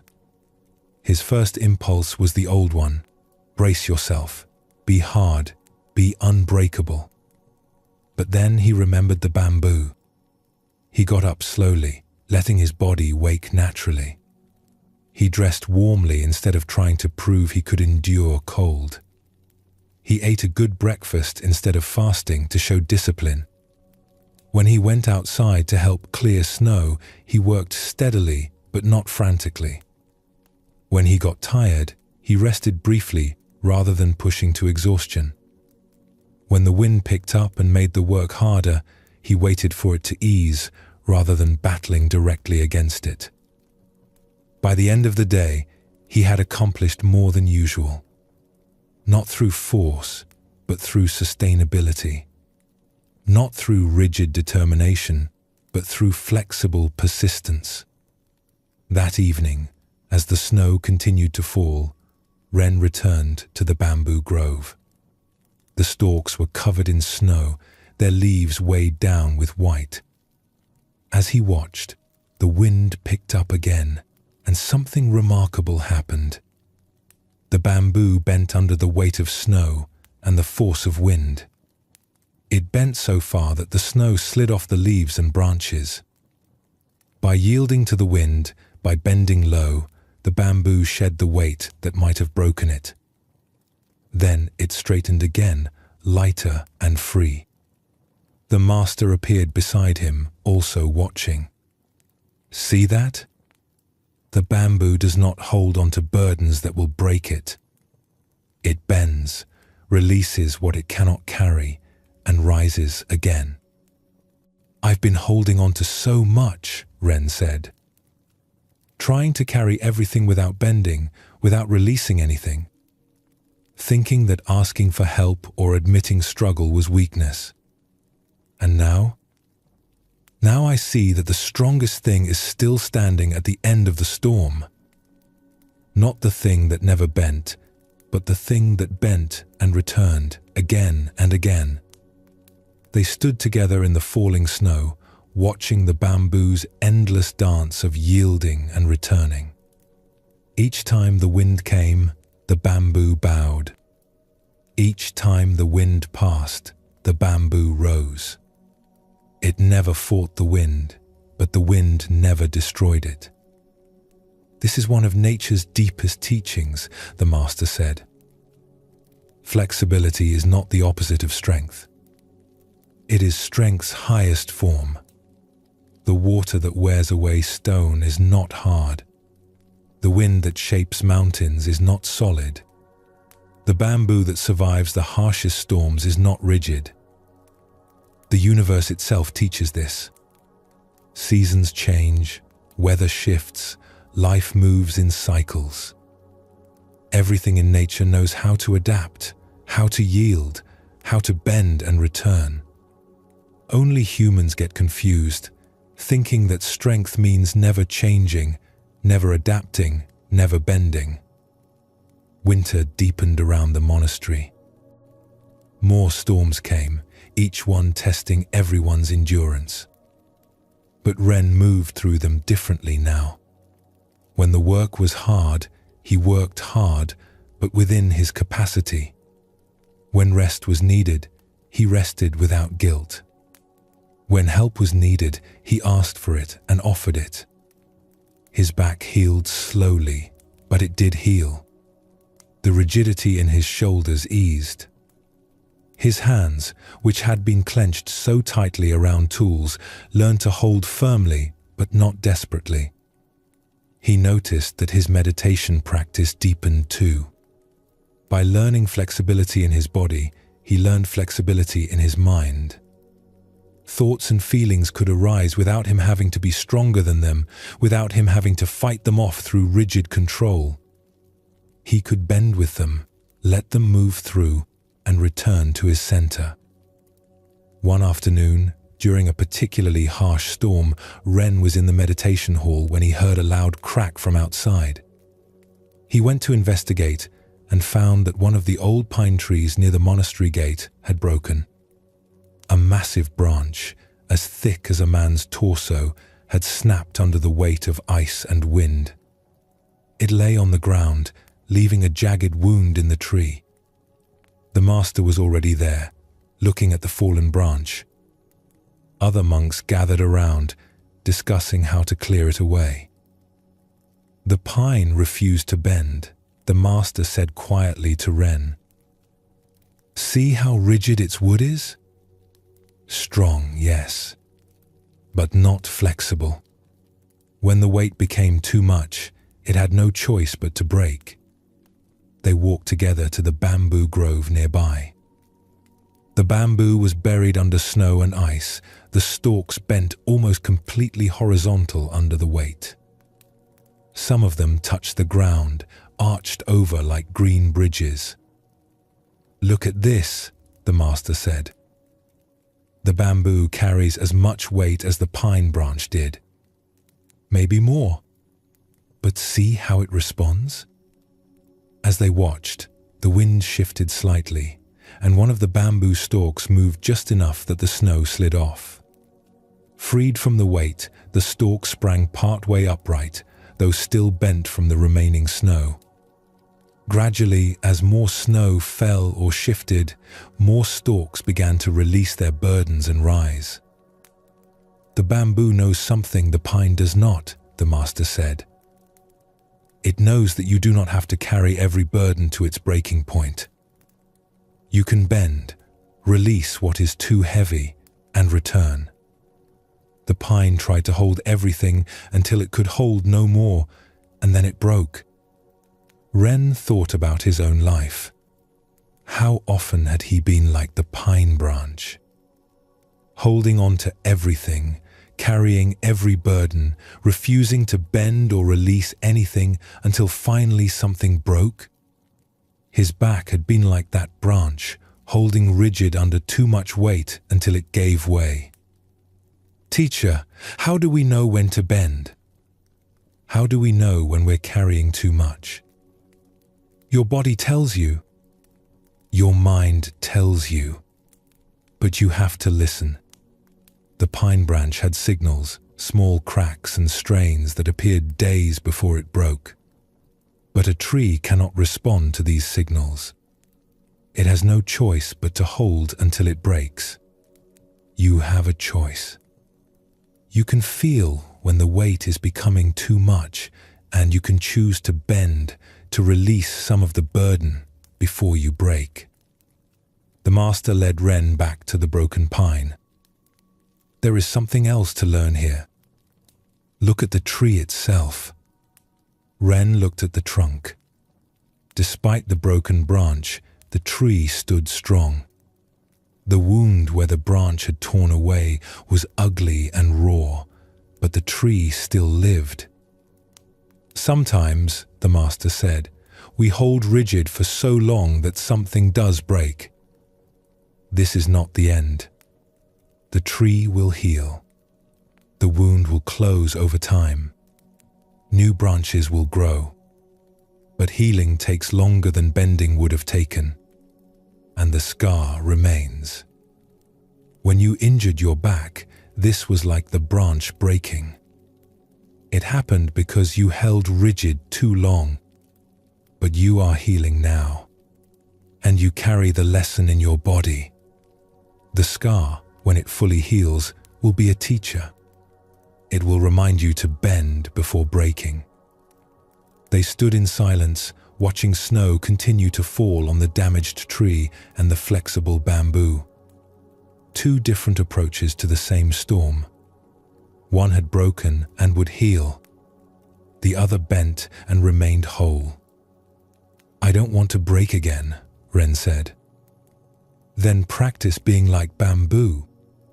Not just in your body, but in everything. In your expectations, in your relationships, in your practice. Hold your center, but let the surface adapt.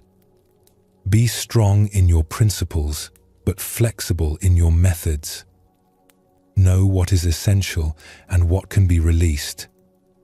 The teaching of the bamboo wove through everything. In work and rest, in strength and yielding, in standing firm and adapting, there was a wisdom that came from watching how nature itself moved. A few days later, Ren faced a different kind of test. He had been working carefully on a wooden carving for the monastery shrine, spending hours shaping a piece of cedar. But near the end, his tool slipped and cut deeply into the wrong place, ruining the design. His first response was familiar. Frustration, anger at himself, the rigid determination to be perfect. But then he remembered the bamboo. This mistake was like wind pushing against him. He could hold rigid in his anger and frustration, or he could bend with the reality of what had happened. He took a breath and looked at the damaged carving again. The mistake had created a different shape. Not the one he had planned, but perhaps something else was possible.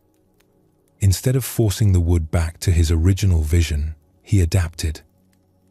He worked with the new form that the mistake had created.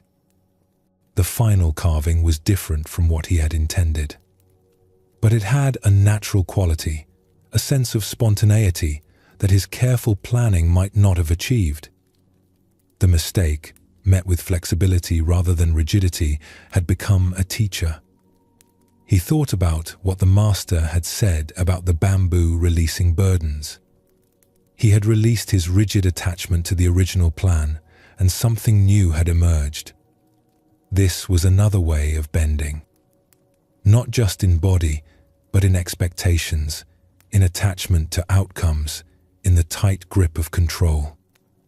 As winter began to ease towards spring, Ren noticed the bamboo grove changing. The snow melted, the weight lifted, and the stalks straightened. Some of them bore marks from the winter, small scars where ice had damaged leaves or where they had bent so far that the fibers showed stress. But they had survived.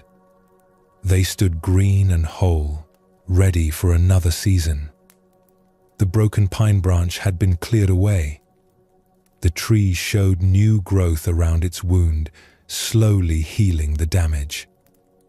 Both the bamboo and the pine would continue, but one had passed through winter by bending, the other by eventually breaking.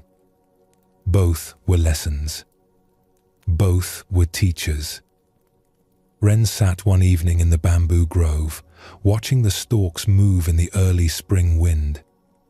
Gentler wind now, not the harsh winter gales. The bamboo swayed easily, gracefully, its movement almost like a dance. He realized that the bamboo was not just bending away from force. It was also bending toward sun, toward water, toward the nutrients it needed. Flexibility was not just about avoiding damage. It was also about reaching toward what gives life. This felt important. He had learned to bend away from harm, to yield before breaking. But he could also learn to bend toward nourishment, toward truth, toward what helped him grow. Flexibility worked both ways. The bamboo never worried about being too flexible. It never tried to prove its strength by refusing to bend.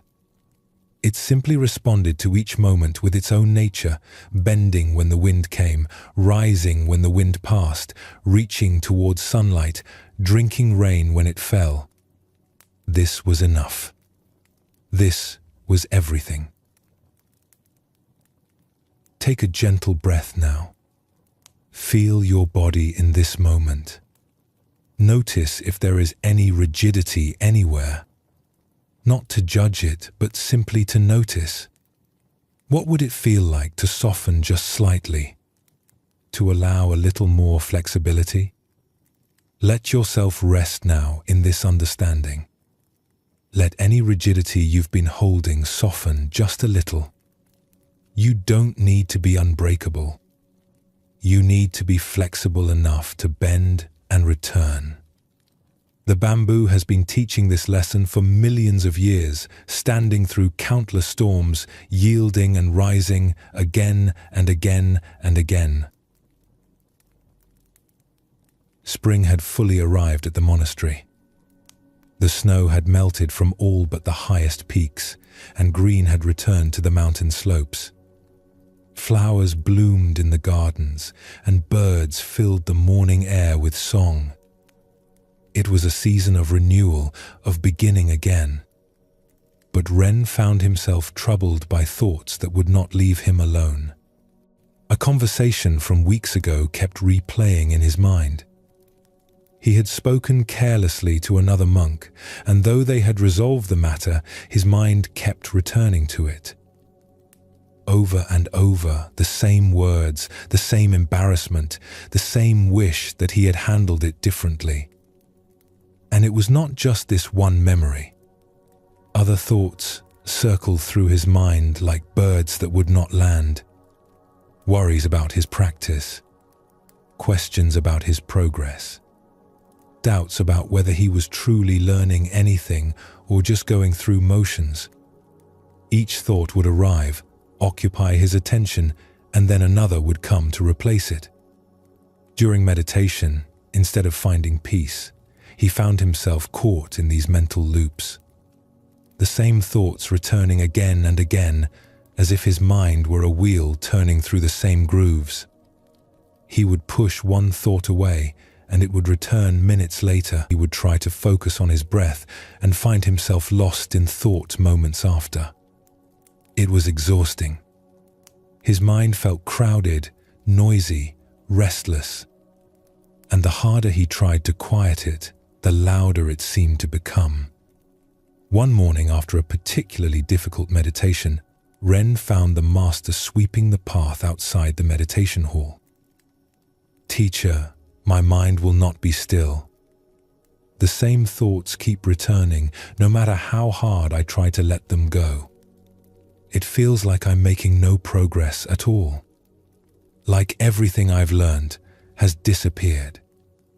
The master continued sweeping, his movements steady and rhythmic. "Look up," he said simply. Ren looked up at the sky. It was a beautiful morning, the blue deep and clear. But clouds were moving across it, white and grey, some wispy and thin, others full and thick.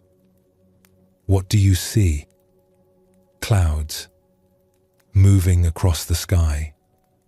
Watch them for a moment." Ren stood still, watching. A large cloud drifted overhead, its shape clearly defined. He watched it move slowly across his field of vision. As he observed, the cloud began to change. Its edges became less sharp.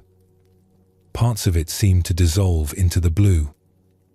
Within a few minutes, the distinct shape had transformed into something else entirely, and then into wisps that gradually faded until he could barely tell where the cloud ended and the sky began. "Where did the cloud go?" the master asked. "It dissolved. It's gone." "And did you have to do anything to make it dissolve?"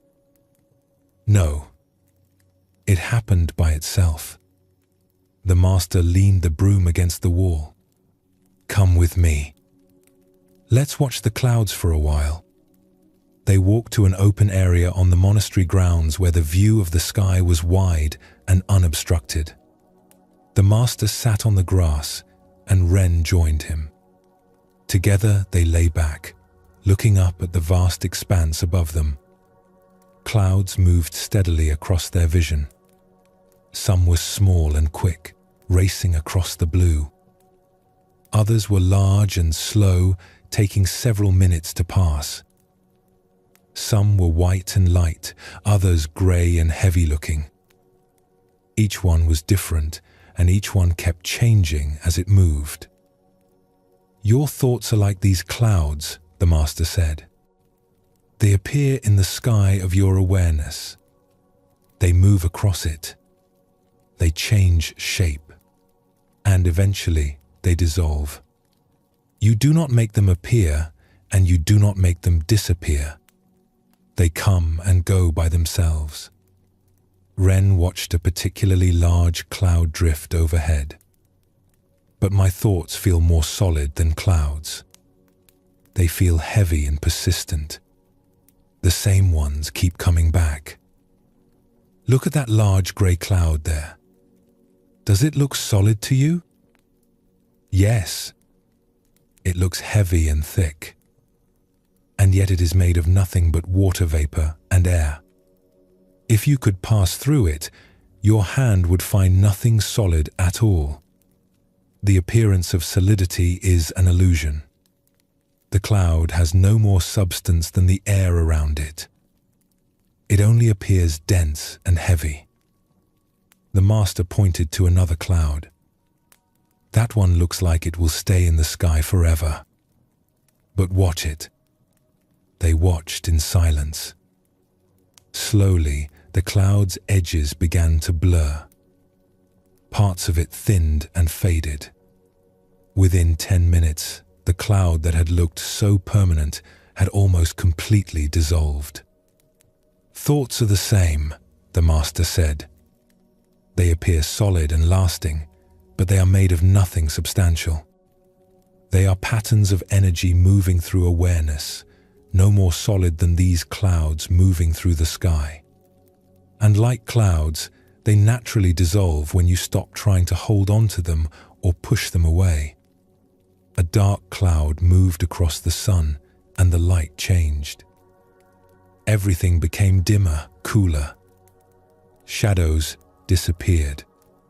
The change was dramatic and immediate. "When a thought comes that troubles you," the master said, "it is like this cloud covering the sun. Everything seems darker. Your whole experience changes. But notice that the sun has not gone anywhere. It is still shining, still bright. It is only temporarily obscured." They lay quietly as the dark cloud continued across the sky. Gradually, its edge approached the sun. A rim of light appeared, then grew brighter. Suddenly the cloud passed and full sunlight returned. Everything brightened again, exactly as it had been before. The troubled thought is like the dark cloud. It covers the natural clarity of your mind temporarily, but the clarity has not gone anywhere. It is still there, shining steadily, just like the sun behind the cloud. When the thought passes, the clarity returns. Ren felt something ease in his chest as he watched the clouds continue their endless procession. "So I don't have to fight the thoughts or push them away?" "No. Fighting them is like trying to push clouds out of the sky with your hands. It accomplishes nothing and exhausts you. The clouds will move in their own time. Your job is not to control the clouds. Your job is to remember the sky." "The sky?" The master gestured to the vast blue expanse above them. "The sky holds all the clouds, but it is not affected by them. Clear clouds or dark clouds, many clouds or few, the sky remains the sky. It does not fight the clouds. It does not grasp them or push them away. It simply allows them to move through. Your awareness is like the sky. Thoughts are like clouds moving through it. The thoughts come and go, appear and dissolve, but your awareness remains. It is not disturbed by the thoughts any more than the sky is disturbed by clouds. They sat up, and the master pointed to the horizon where new clouds were forming. Watch how clouds are born. Ren looked at the horizon. He could see wisps of white beginning to gather, condensing from seemingly nothing into visible forms. The clouds grew and developed, taking on shape and substance where moments before there had been only clear blue. Thoughts appear the same way, the master said. They form from conditions. A memory, a sensation, a word someone speaks.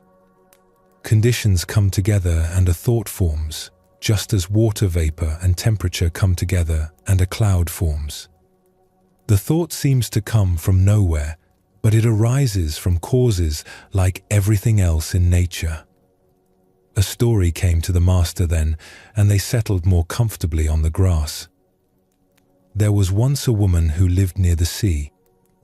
Every morning she would sit on the beach and watch the waves. Each wave was different. Some were small and gentle, others large and powerful. They would rise from the ocean, crest in white foam, and crash on the shore, then pull back into the sea. The woman loved the waves. She found them endlessly fascinating, each one unique and beautiful. But one day, a wave frightened her. It was larger than usual, and it crashed with a sound like thunder. The noise startled her, and her heart raced with fear. After that, she began to worry about the waves. What if another frightening one came? What if an even larger wave appeared? She started watching the ocean anxiously, bracing herself against each wave, tensing as they approached the shore. Her mornings, which had once been peaceful, became filled with tension and fear. She could not enjoy the gentle waves because she was always watching for the frightening one to return. And return it did, not every day, but sometimes. Each time, her fear grew stronger. One morning, an old fisherman sat down beside her on the beach. He saw how she tensed with each wave, how she could not relax even when the ocean was calm. "Why do you fight the waves?" he asked. "I'm not fighting them," she said. "I'm protecting myself from them." By tensing against every wave? By living in fear of the ones that might be frightening? This is a kind of fighting. The woman did not understand. What should I do instead? Just let a huge wave crash over me? The fisherman smiled. "Tell me, what is a wave?" "A wave is water rising and falling." "Yes. And where does the wave come from?" "From the ocean." "And where does it go?" The woman thought about this. "Back into the ocean." "Exactly. The wave rises from the ocean, takes a form for a brief moment, and then returns to the ocean. It is not separate from the ocean. It is the ocean temporarily taking the form of a wave. And then the form dissolves, and there is only ocean again." He gestured to the water before them. "Your thoughts and feelings are like waves rising from the ocean of your awareness. They take form, they move through your experience, and then they dissolve back into awareness. They are not separate from you. They are not attacking you. They are movements within your own being, like waves are movements within the ocean." The woman sat with this teaching, watching the waves with new understanding. A large wave rose and crashed, just as frightening in its sound and power as before. But this time, Instead of bracing against it, she watched it. She saw it rise from the ocean, take its form, crash on the shore, and return to the ocean. It was powerful. It was intense. But it was also temporary. It was a wave, not the ocean itself. And she was the ocean, not the wave. From that day, her relationship with the waves changed. She could watch the large, frightening ones without tensing against them. She could appreciate their power without being overcome by fear, because she understood that she was not the wave. She was the vast ocean from which all waves rose and to which all waves returned. Ren lay back on the grass again, looking at the clouds. My recurring thoughts are like waves I keep tensing against. The embarrassing conversation, the doubts about my practice. They rise up, and I brace myself. I try to push them back down, but they keep returning. Yes, and what happens to the ocean when it fights its own waves? Ren thought about this. It would exhaust itself. The ocean cannot fight waves because waves are the ocean's own movement. Exactly. You cannot fight your thoughts because thoughts are your mind's own movement. They are not invaders. They are not enemies. They are natural phenomena arising from conditions, moving through awareness and dissolving back into awareness. A bird flew across their field of vision, passing between them and the clouds above.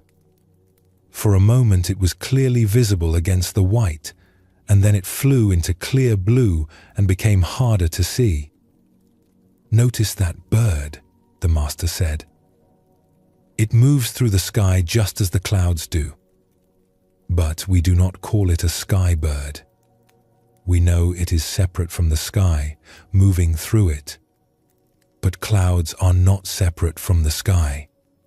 They are the sky taking temporary form. In the same way, thoughts are not separate from awareness. They are awareness taking temporary form.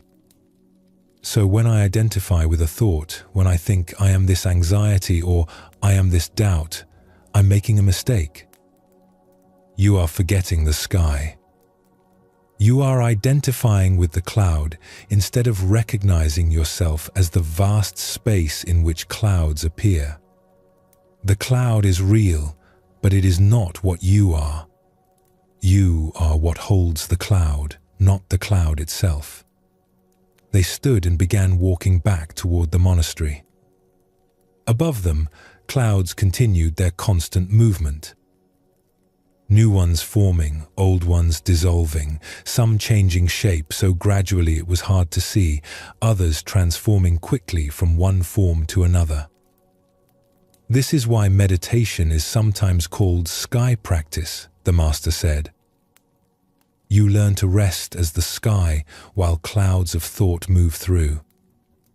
Some days there are many clouds, some days few. Some days the clouds are dark and heavy. Some days light and wispy, but the sky remains the sky through all conditions.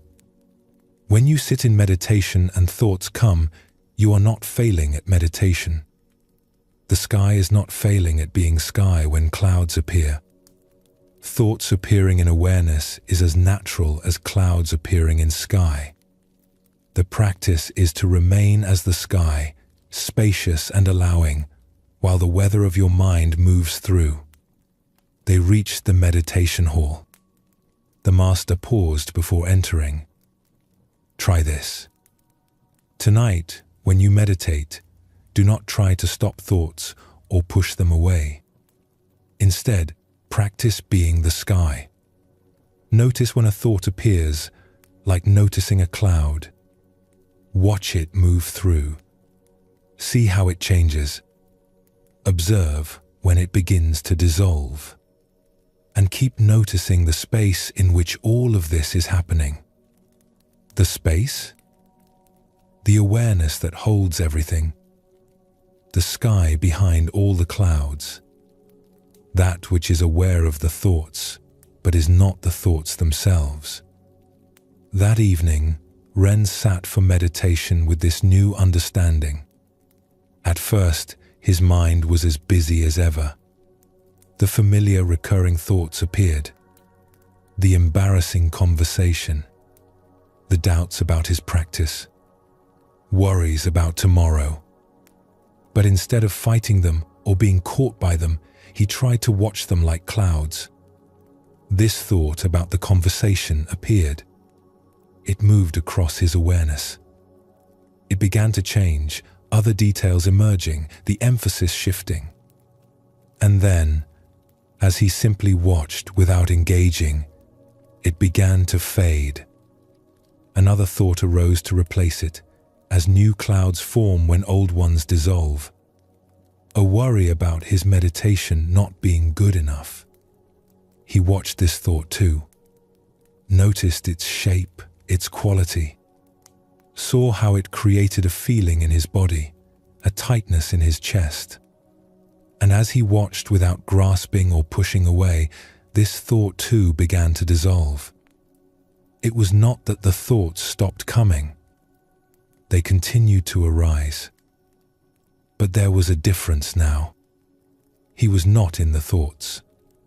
He was watching them move through awareness, like standing on a mountain and watching clouds move through the valley below. Sometimes he forgot and got caught in a thought, identifying with it completely. But then he would remember, "Oh, this is a cloud.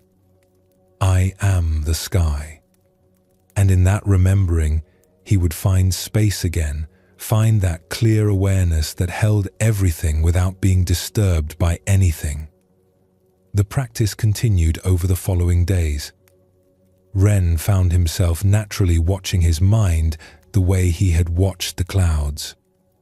Thoughts would arise, and instead of immediately believing them or fighting them, he would notice, "Here is a thought about the past. Here is a worry about the future. Here is a judgment about how things should be." And he noticed something remarkable. When he stopped trying to control his thoughts, they became less persistent. The recurring thoughts that had plagued him began to appear less frequently. Not because he was pushing them away, but because he was not feeding them with his attention and struggle. It was like the clouds. When he had tried to push a cloud away, it seemed to linger. But when he simply watched clouds without grasping or resisting, they dissolved naturally in their own time. One afternoon, he was working in the garden when the thought about his embarrassing conversation arose again. His first instinct was the familiar one: tense against it, wish it away, feel ashamed all over again. But then he remembered the clouds. He paused in his work, feeling the thought in his awareness. It was there, clear and distinct, like a cloud in a clear sky. He did not try to push it away. He did not get lost in it either. He simply let it be there, let it move through like a cloud passing overhead. And something shifted. The thought was still there, but the suffering around it was less. He could acknowledge the memory without being consumed by it. It was a thought, not his identity. It was a cloud, not the sky. The thought remained for a few more moments, then began to fade. Other thoughts arose. He returned to his gardening, and the thoughts continued their natural movement, appearing and dissolving while he remained present with the work in front of him. A week after the cloud teaching, a heavy storm rolled in over the mountains. Dark clouds filled the sky completely, blocking out the sun. Rain fell steadily, and thunder rumbled in the distance. Ren stood under the shelter of a covered walkway, watching the storm. The master joined him, also watching the rain fall. "Notice," the master said, Even on a day like this, the sky is still there. Behind all these storm clouds, beyond all this darkness, the sky remains unchanged. The sun is still shining above the clouds. But from down here, we cannot see it. This is like difficult times in your life. Times when your mind is filled with dark thoughts, when everything seems cloudy and heavy. In those times, it is easy to forget the sky. Easy to believe that the darkness is all there is. But the clear awareness is still there, unchanged, like the sky behind the storm. Thunder rolled across the valley. The rain intensified. Even in the darkest times, even when you cannot feel or see your own clarity, it has not gone anywhere. It is simply obscured by weather passing through. The storm is real. The darkness is real. But it is temporary, and it is not what you fundamentally are. They stood in silence, watching the storm. And then, after about 20 minutes, Ren noticed something. A lighter patch appeared in the clouds. The rain began to ease. The darkness started to lift. Within an hour, breaks appeared in the clouds, and sunlight streamed through in brilliant shafts. The storm passed, as all storms do. The sky remained. Ren's meditation practice deepened with this understanding. He no longer judged his meditation sessions as good or bad based on how many thoughts appeared. Some sits had many thoughts, like a cloudy day. Some had fewer thoughts, like a clear day. But he was learning to rest as the sky in both conditions. The recurring thoughts that had troubled him so much began to lose their power. They still appeared sometimes, but they no longer dominated his experience. They were like familiar clouds passing through, recognized but not feared, acknowledged but not believed to be solid or lasting.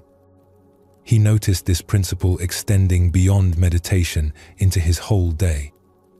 Emotions would arise like weather patterns. Sometimes he would feel happy, like a sunny day. Sometimes irritated or sad, like cloudy weather. But underneath the changing emotional weather, there was something that remained constant. The awareness that held all experiences, disturbed by none of them. This was deeply restful. Not because difficult thoughts and feelings stopped coming, but because he no longer had to fight them or fix them. He could let them move through like clouds across the sky, natural phenomena arising and dissolving according to their own nature. One clear evening, as the sun set and the first stars appeared, Ren sat outside, watching the sky darken. A few clouds drifted past, turning pink and orange in the sunset light, then fading to grey as night came on. The master sat down beside him. "What do you see now?" "I see clouds disappearing into darkness. But I know they're still there, even though I can't see them anymore." "Yes. At night, clouds become invisible. But they are still present, still moving through the sky. In the same way, even when you are not consciously watching your thoughts, they are still arising and dissolving. The sky of awareness continues, whether you are paying attention to it or not." The stars grew brighter as the sky darkened completely. The clouds were no longer visible, but Ren could sense their presence. Occasionally, a star would disappear briefly as a cloud passed in front of it, then reappear when the cloud moved on. "This is the ultimate teaching of the clouds," the master said. "Whether you watch them or not, whether you know they are there or not, clouds continue their natural movement. Arising, changing, dissolving. You do not need to manage this process. You do not need to control it. You only need to remember what you are. Not the clouds, but the sky. Not the thoughts, but the awareness in which thoughts appear. And when you forget, then you remember again, like the sun reappearing after a storm. The forgetting is natural, human. The remembering is the practice. Again and again, returning to the sky, to the awareness that holds everything without being changed by anything. Take a gentle breath now. Notice the thoughts moving through your awareness in this moment. They are there, like clouds across the sky. You do not need to push them away. You do not need to follow them. Simply notice them passing. The sky is always here. The awareness is always present. Even when you forget it, even when clouds fill your vision completely, the sky remains vast and clear and unchanged. This is what you are. This is what you have always been. The clouds cannot change this truth any more than weather can change the sky. Summer had settled over the monastery with its long, bright days and warm nights. The gardens were in full bloom, the work was steady but not overwhelming, and the community moved through its rhythms with practiced ease. Ren had grown in his practice. He could feel it in how he moved through each day, in the space that had opened up inside him. But lately, a new kind of difficulty had emerged. Not from external demands or internal struggle, but from a feeling of being compressed, crowded, overwhelmed by the sheer amount of everything. So many tasks to remember, so many responsibilities to track, so many interactions to navigate. Even his mind, though less troubled by sticky thoughts than before, felt full. Packed with information, obligations, concerns both important and trivial.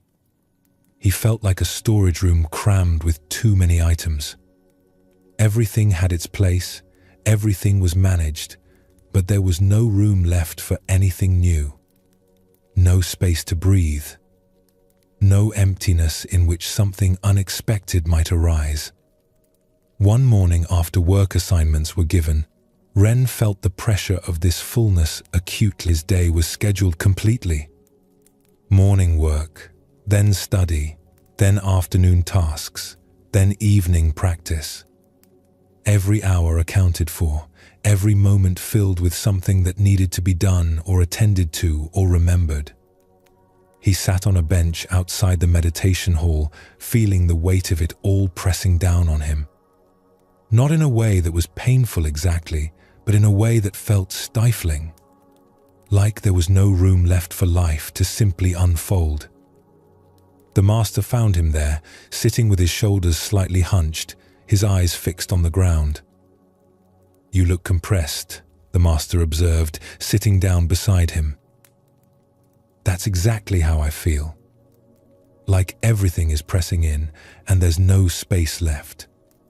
My mind is full, my schedule is full, even my body feels full of tension. I can manage it all, but there's no room left for anything else. No room to just be." The master was quiet for a moment, then said, "Look up." Ren lifted his head and looked up. Above them stretched the sky, vast and open. It was a perfectly clear morning, not a single cloud visible anywhere. Just endless blue extending in all directions, from horizon to horizon. "What do you see?" "The sky. It's empty today." "Clear?" "Empty," the master repeated. "And how much room is there in that emptiness?" Ren looked up again, trying to measure the vastness with his eyes. Infinite room. Endless space. "Yes. Come with me. Let's spend some time with the empty sky." They walked to the highest point on the monastery grounds, a small rocky outcrop that offered an unobstructed view in all directions. Here, the sky seemed even more immense, pressing down from above and extending out to every horizon without interruption. The master sat on the rock, and Ren joined him. Together they looked up into the blue vastness. "This emptiness," the master said, "is not nothing. It is not absence. It is space itself. Pure potential. Room for everything." Ren looked at the boundless blue. "But sky is just air, isn't it? Just empty space where nothing is? Is it empty? Right now, birds are flying through it. Wind is moving through it. Light from the sun travels through it. Sound moves through it. Everything that happens between Earth and stars happens in this so-called emptiness. The sky holds everything without being crowded by anything." A bird appeared in the distance, flying across their field of vision. It moved through the vast blue, a tiny speck against the immensity. Then it was gone, and the sky remained exactly as it had been, undiminished by the bird's passage, unchanged by its presence or absence. "Notice how the sky holds that bird," the master said. "The bird does not crowd the sky. The sky does not need to make room for the bird. There is already infinite room. The bird simply appears in that space, moves through it, and disappears, and the sky is never too full. Now imagine," the master continued, 1,000 birds filling the sky. A whole flock moving through at once. Would the sky be crowded? Ren thought about this.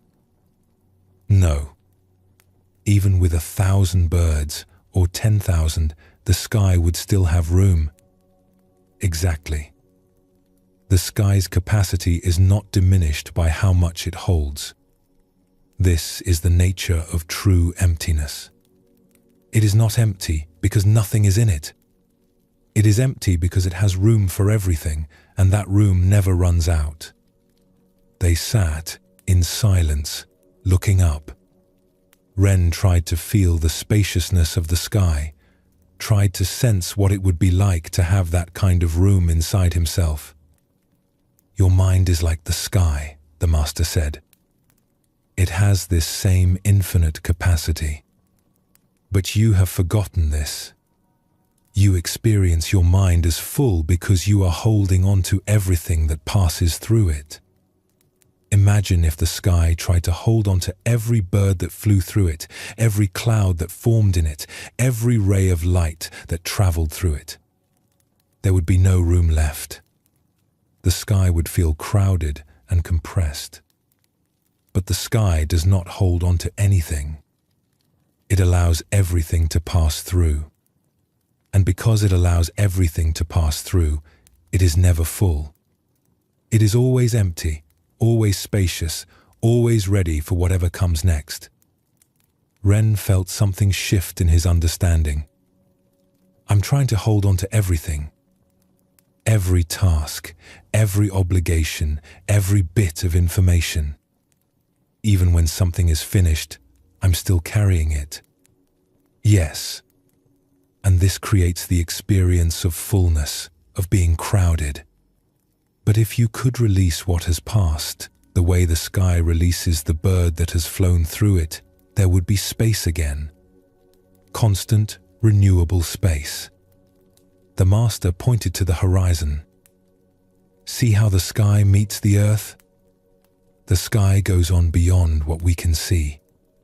In the same way, your awareness extends beyond what you can directly perceive. The spaciousness is always there, whether you feel it or not. The question is whether you are resting in that spaciousness or trying to fill it up and hold on to everything." A story came to the master's mind, and he settled more comfortably on the rock. There was once a potter who lived in a small village. She was known for making beautiful vessels, pots and bowls and vases that were both functional and lovely. People would come from distant towns to buy her work. One day, a wealthy merchant visited her workshop. He saw shelf after shelf of finished pottery, each piece carefully made and beautifully glazed. But he noticed something odd. In the very center of the workshop, raised on a special platform, sat a single clay vessel. It was unlike any of her other work. It was perfectly round, smooth and simple, with no decoration at all. And it appeared to be completely empty. "What is this piece?" the merchant asked. "It seems to hold a place of honor, but it's so plain. And it's empty. Why do you display an empty pot?"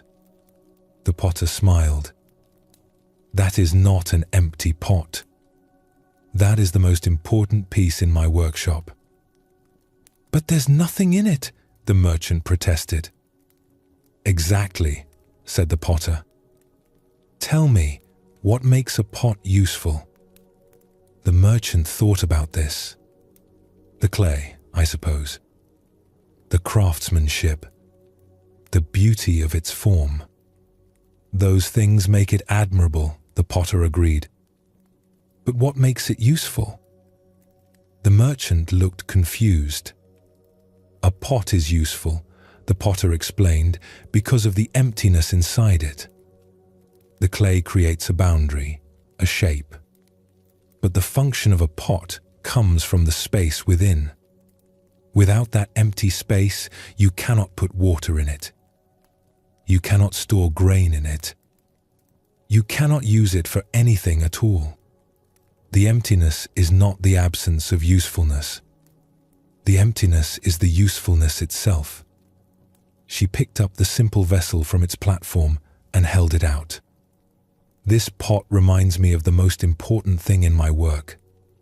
I shaped the clay, yes. But what I'm really creating is the emptiness inside. The space that can hold things. Without that space, all my craft and skill would be meaningless." The merchant looked at the pot with new understanding. "I've always thought of emptiness as nothing, as lack. But you're saying it's actually capacity." "Yes. Emptiness is not poverty. It is possibility. It is room.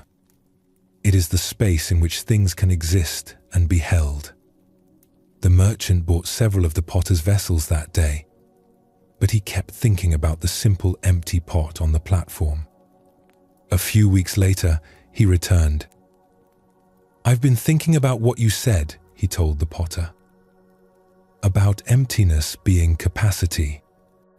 And I've noticed something about my own life. I keep filling it with more and more things, more possessions, more activities, more obligations.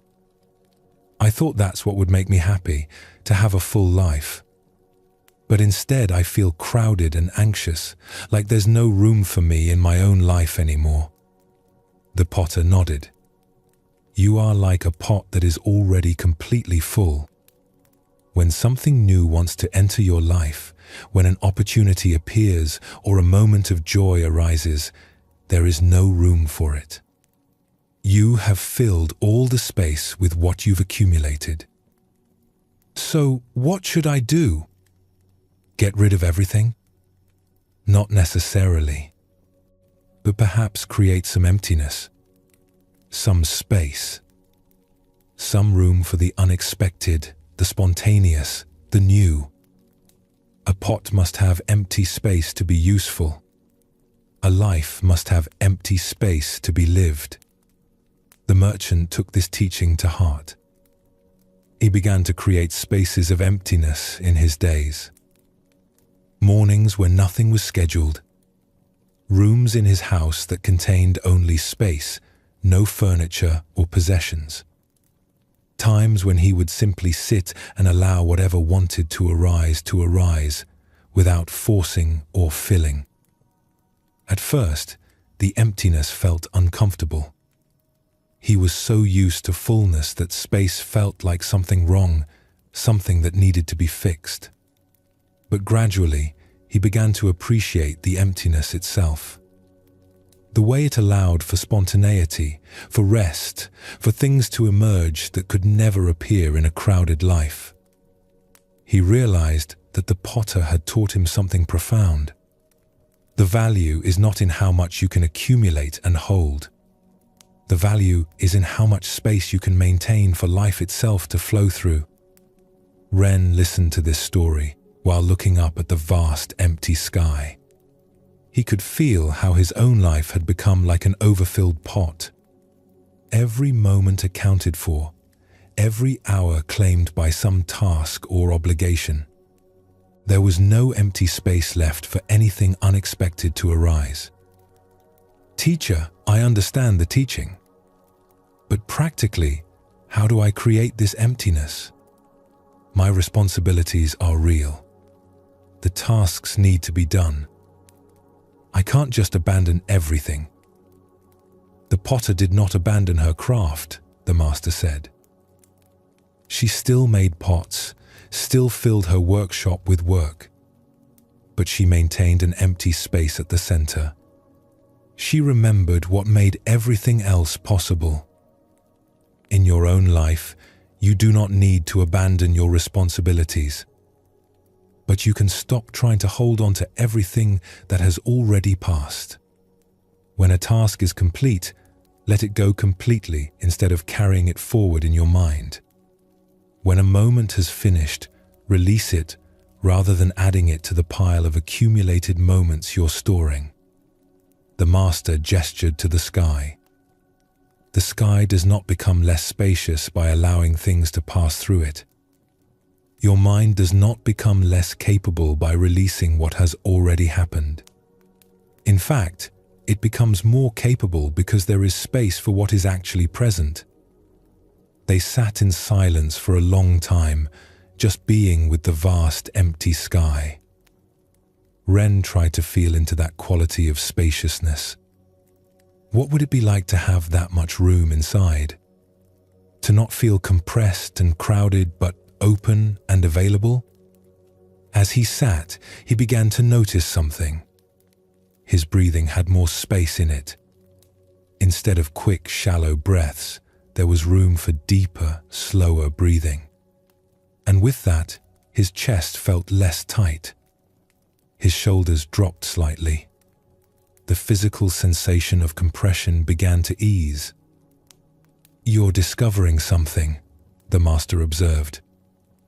"When I stop trying to hold everything, when I let my attention rest in the space rather than in all the things filling the space, there's actual physical relief. My body feels less compressed." Yes, the body and mind are not separate. When the mind feels crowded, the body contracts. When you remember the spaciousness, the body can expand again. This is why the sky is such an important teacher. It shows you what is always available. Not by adding something, but by recognizing the space that was already there. The master pointed to Ren's chest. Right now, inside your body, there is space. Between every cell, around every organ, there is emptiness. Your body is not solid. It is mostly space. And it is that space that allows everything to function. The heart has room to beat. The lungs have room to expand. Blood has room to flow. Life happens in the spaces, not in the solid parts. Ren put his hand on his chest, trying to feel this space inside himself. And he could sense it, not as an absence, but as a presence. The space in which his heart beat, in which his breath moved, in which life itself flowed. This emptiness inside you, the master continued, is not different from the emptiness of the sky.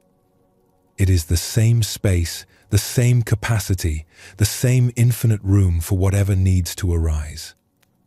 A wind picked up, moving across the rocky outcrop where they sat.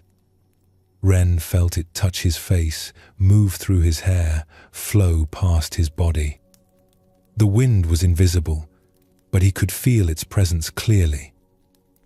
"The wind moves through the empty sky," the master said. "If the sky were full, there would be no room for wind. But because the sky is empty, the wind can move freely. In the same way, when you maintain emptiness in your awareness, life can move through you freely. Inspiration can arise. Intuition can speak. Spontaneity can emerge. But only if there is room." They stood and began walking back toward the monastery. As they walked, Ren kept looking up at the sky, kept feeling its vastness above him. "Teacher, will I forget this? When I return to my full schedule, when all the tasks and obligations press in again, will I lose this feeling of spaciousness?" "Yes, probably. But then you will remember again. The sky is always there. You can look up any time and be reminded.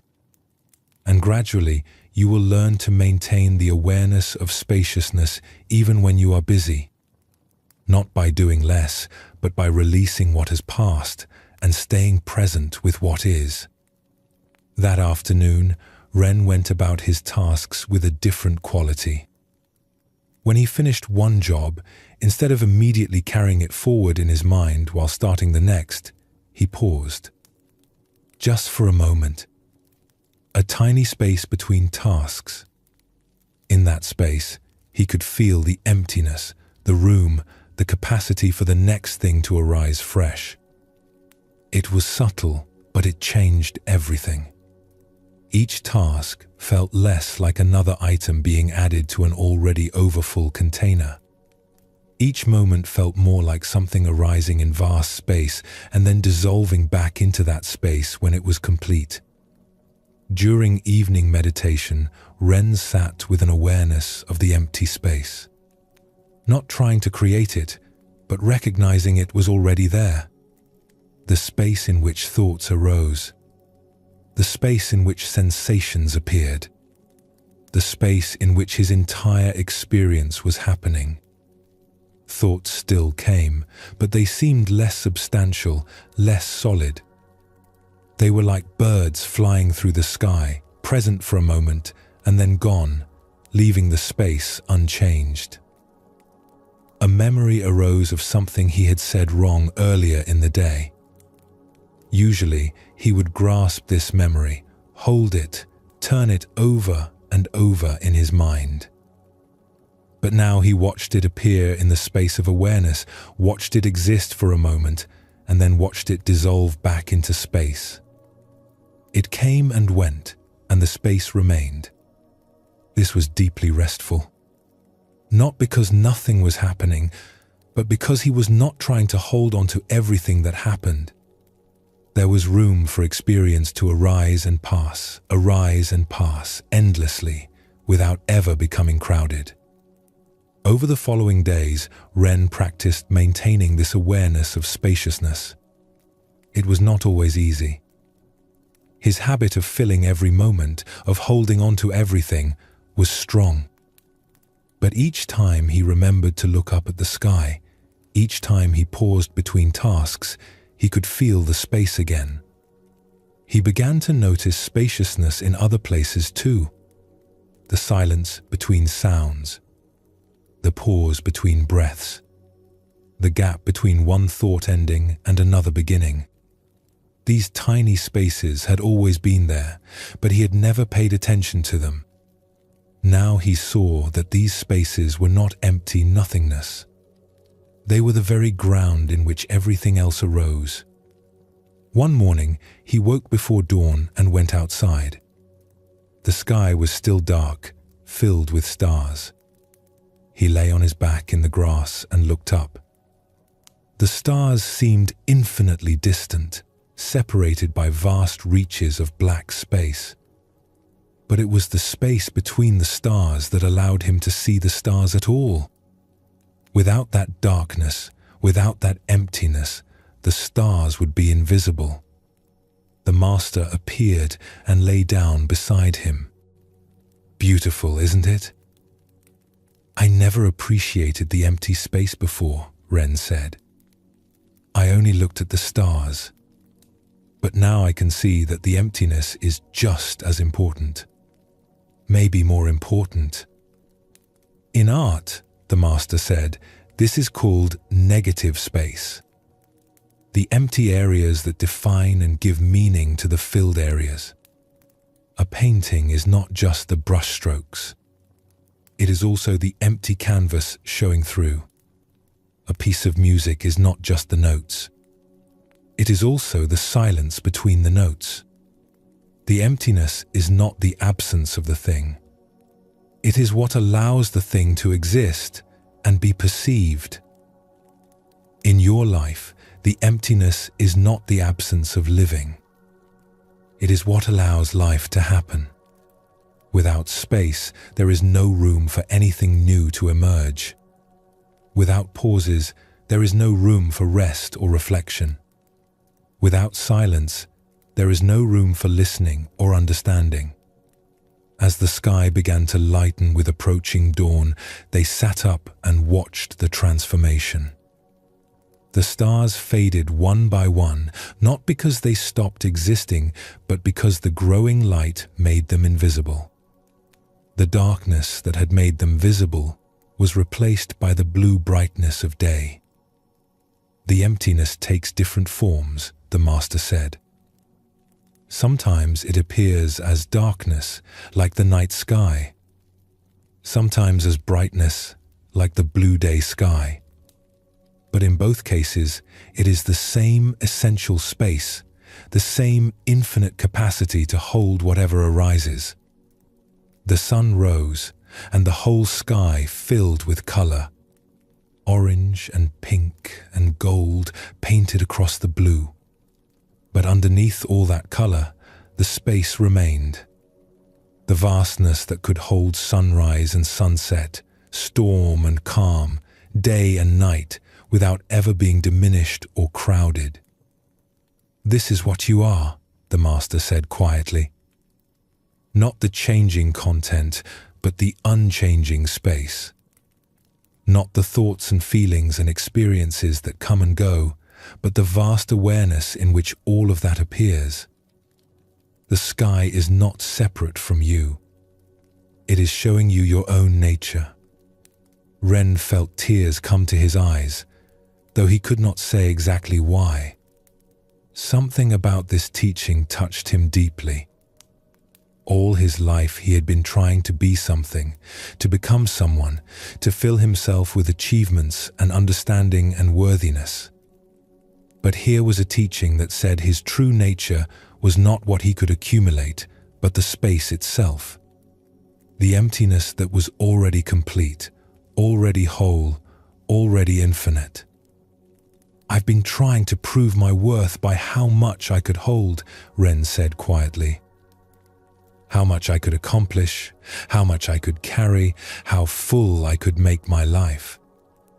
But that was never what mattered. No, the Master agreed. Your worth is not measured by fullness. It is inherent in the space itself. The sky is not valuable because of what fills it. It is valuable because of its infinite capacity to hold everything. You are the same. Ren looked up at the brightening sky, feeling something profound settling into understanding. All these teachings, the river and mountain, the moon and bamboo and clouds, they were all pointing to this. To the spacious awareness that held everything, that was disturbed by nothing, that had infinite room for whatever life brought. The emptiness was not cold or distant. It was intimate and immediate. It was the very space in which he existed, in which everything existed. And it was inexhaustible. And so, our journey tonight comes to a gentle close. The teachings have been offered. Nature has spoken in many voices, each one revealing the same essential truth. The river taught about flowing rather than forcing, about finding your way through obstacles by yielding instead of resisting. The mountain showed the steadiness that remains beneath all changing conditions. The moon revealed the difference between what is real and what is merely reflection. The bamboo demonstrated that true strength comes through flexibility, not rigidity. The clouds showed how thoughts arise and dissolve in the vast sky of awareness. And the empty sky itself pointed to the infinite spaciousness that holds everything. These were not separate lessons, but different views of the same wisdom. You are not what passes through. You are what remains. Not the weather, but the sky. Not the wave, but the ocean. Not the cloud, but the space in which it appears. The river still flows, finding its path without struggle. The mountain still stands, steady through every storm. The bamboo still bends in the wind, returning upright again and again. Above it all, the sky holds everything, vast and unchanging. Nature continues its endless teaching, available to anyone who pauses to observe. The wisdom is always here, speaking through water and stone, through wind and space, through every element of the world around us. Rest now in what you have received. These truths were never far from you. They live in your breath, in your body, in the awareness that holds these very words. The path was always here, leading not to somewhere else, but home to what you already are. The teachings have been given. The rest is simply living them, one moment at a time, as natural as water flowing downhill, as inevitable as seasons turning, as spacious as the empty sky. Sleep well, and thank you for joining us here at Sleepy Monk.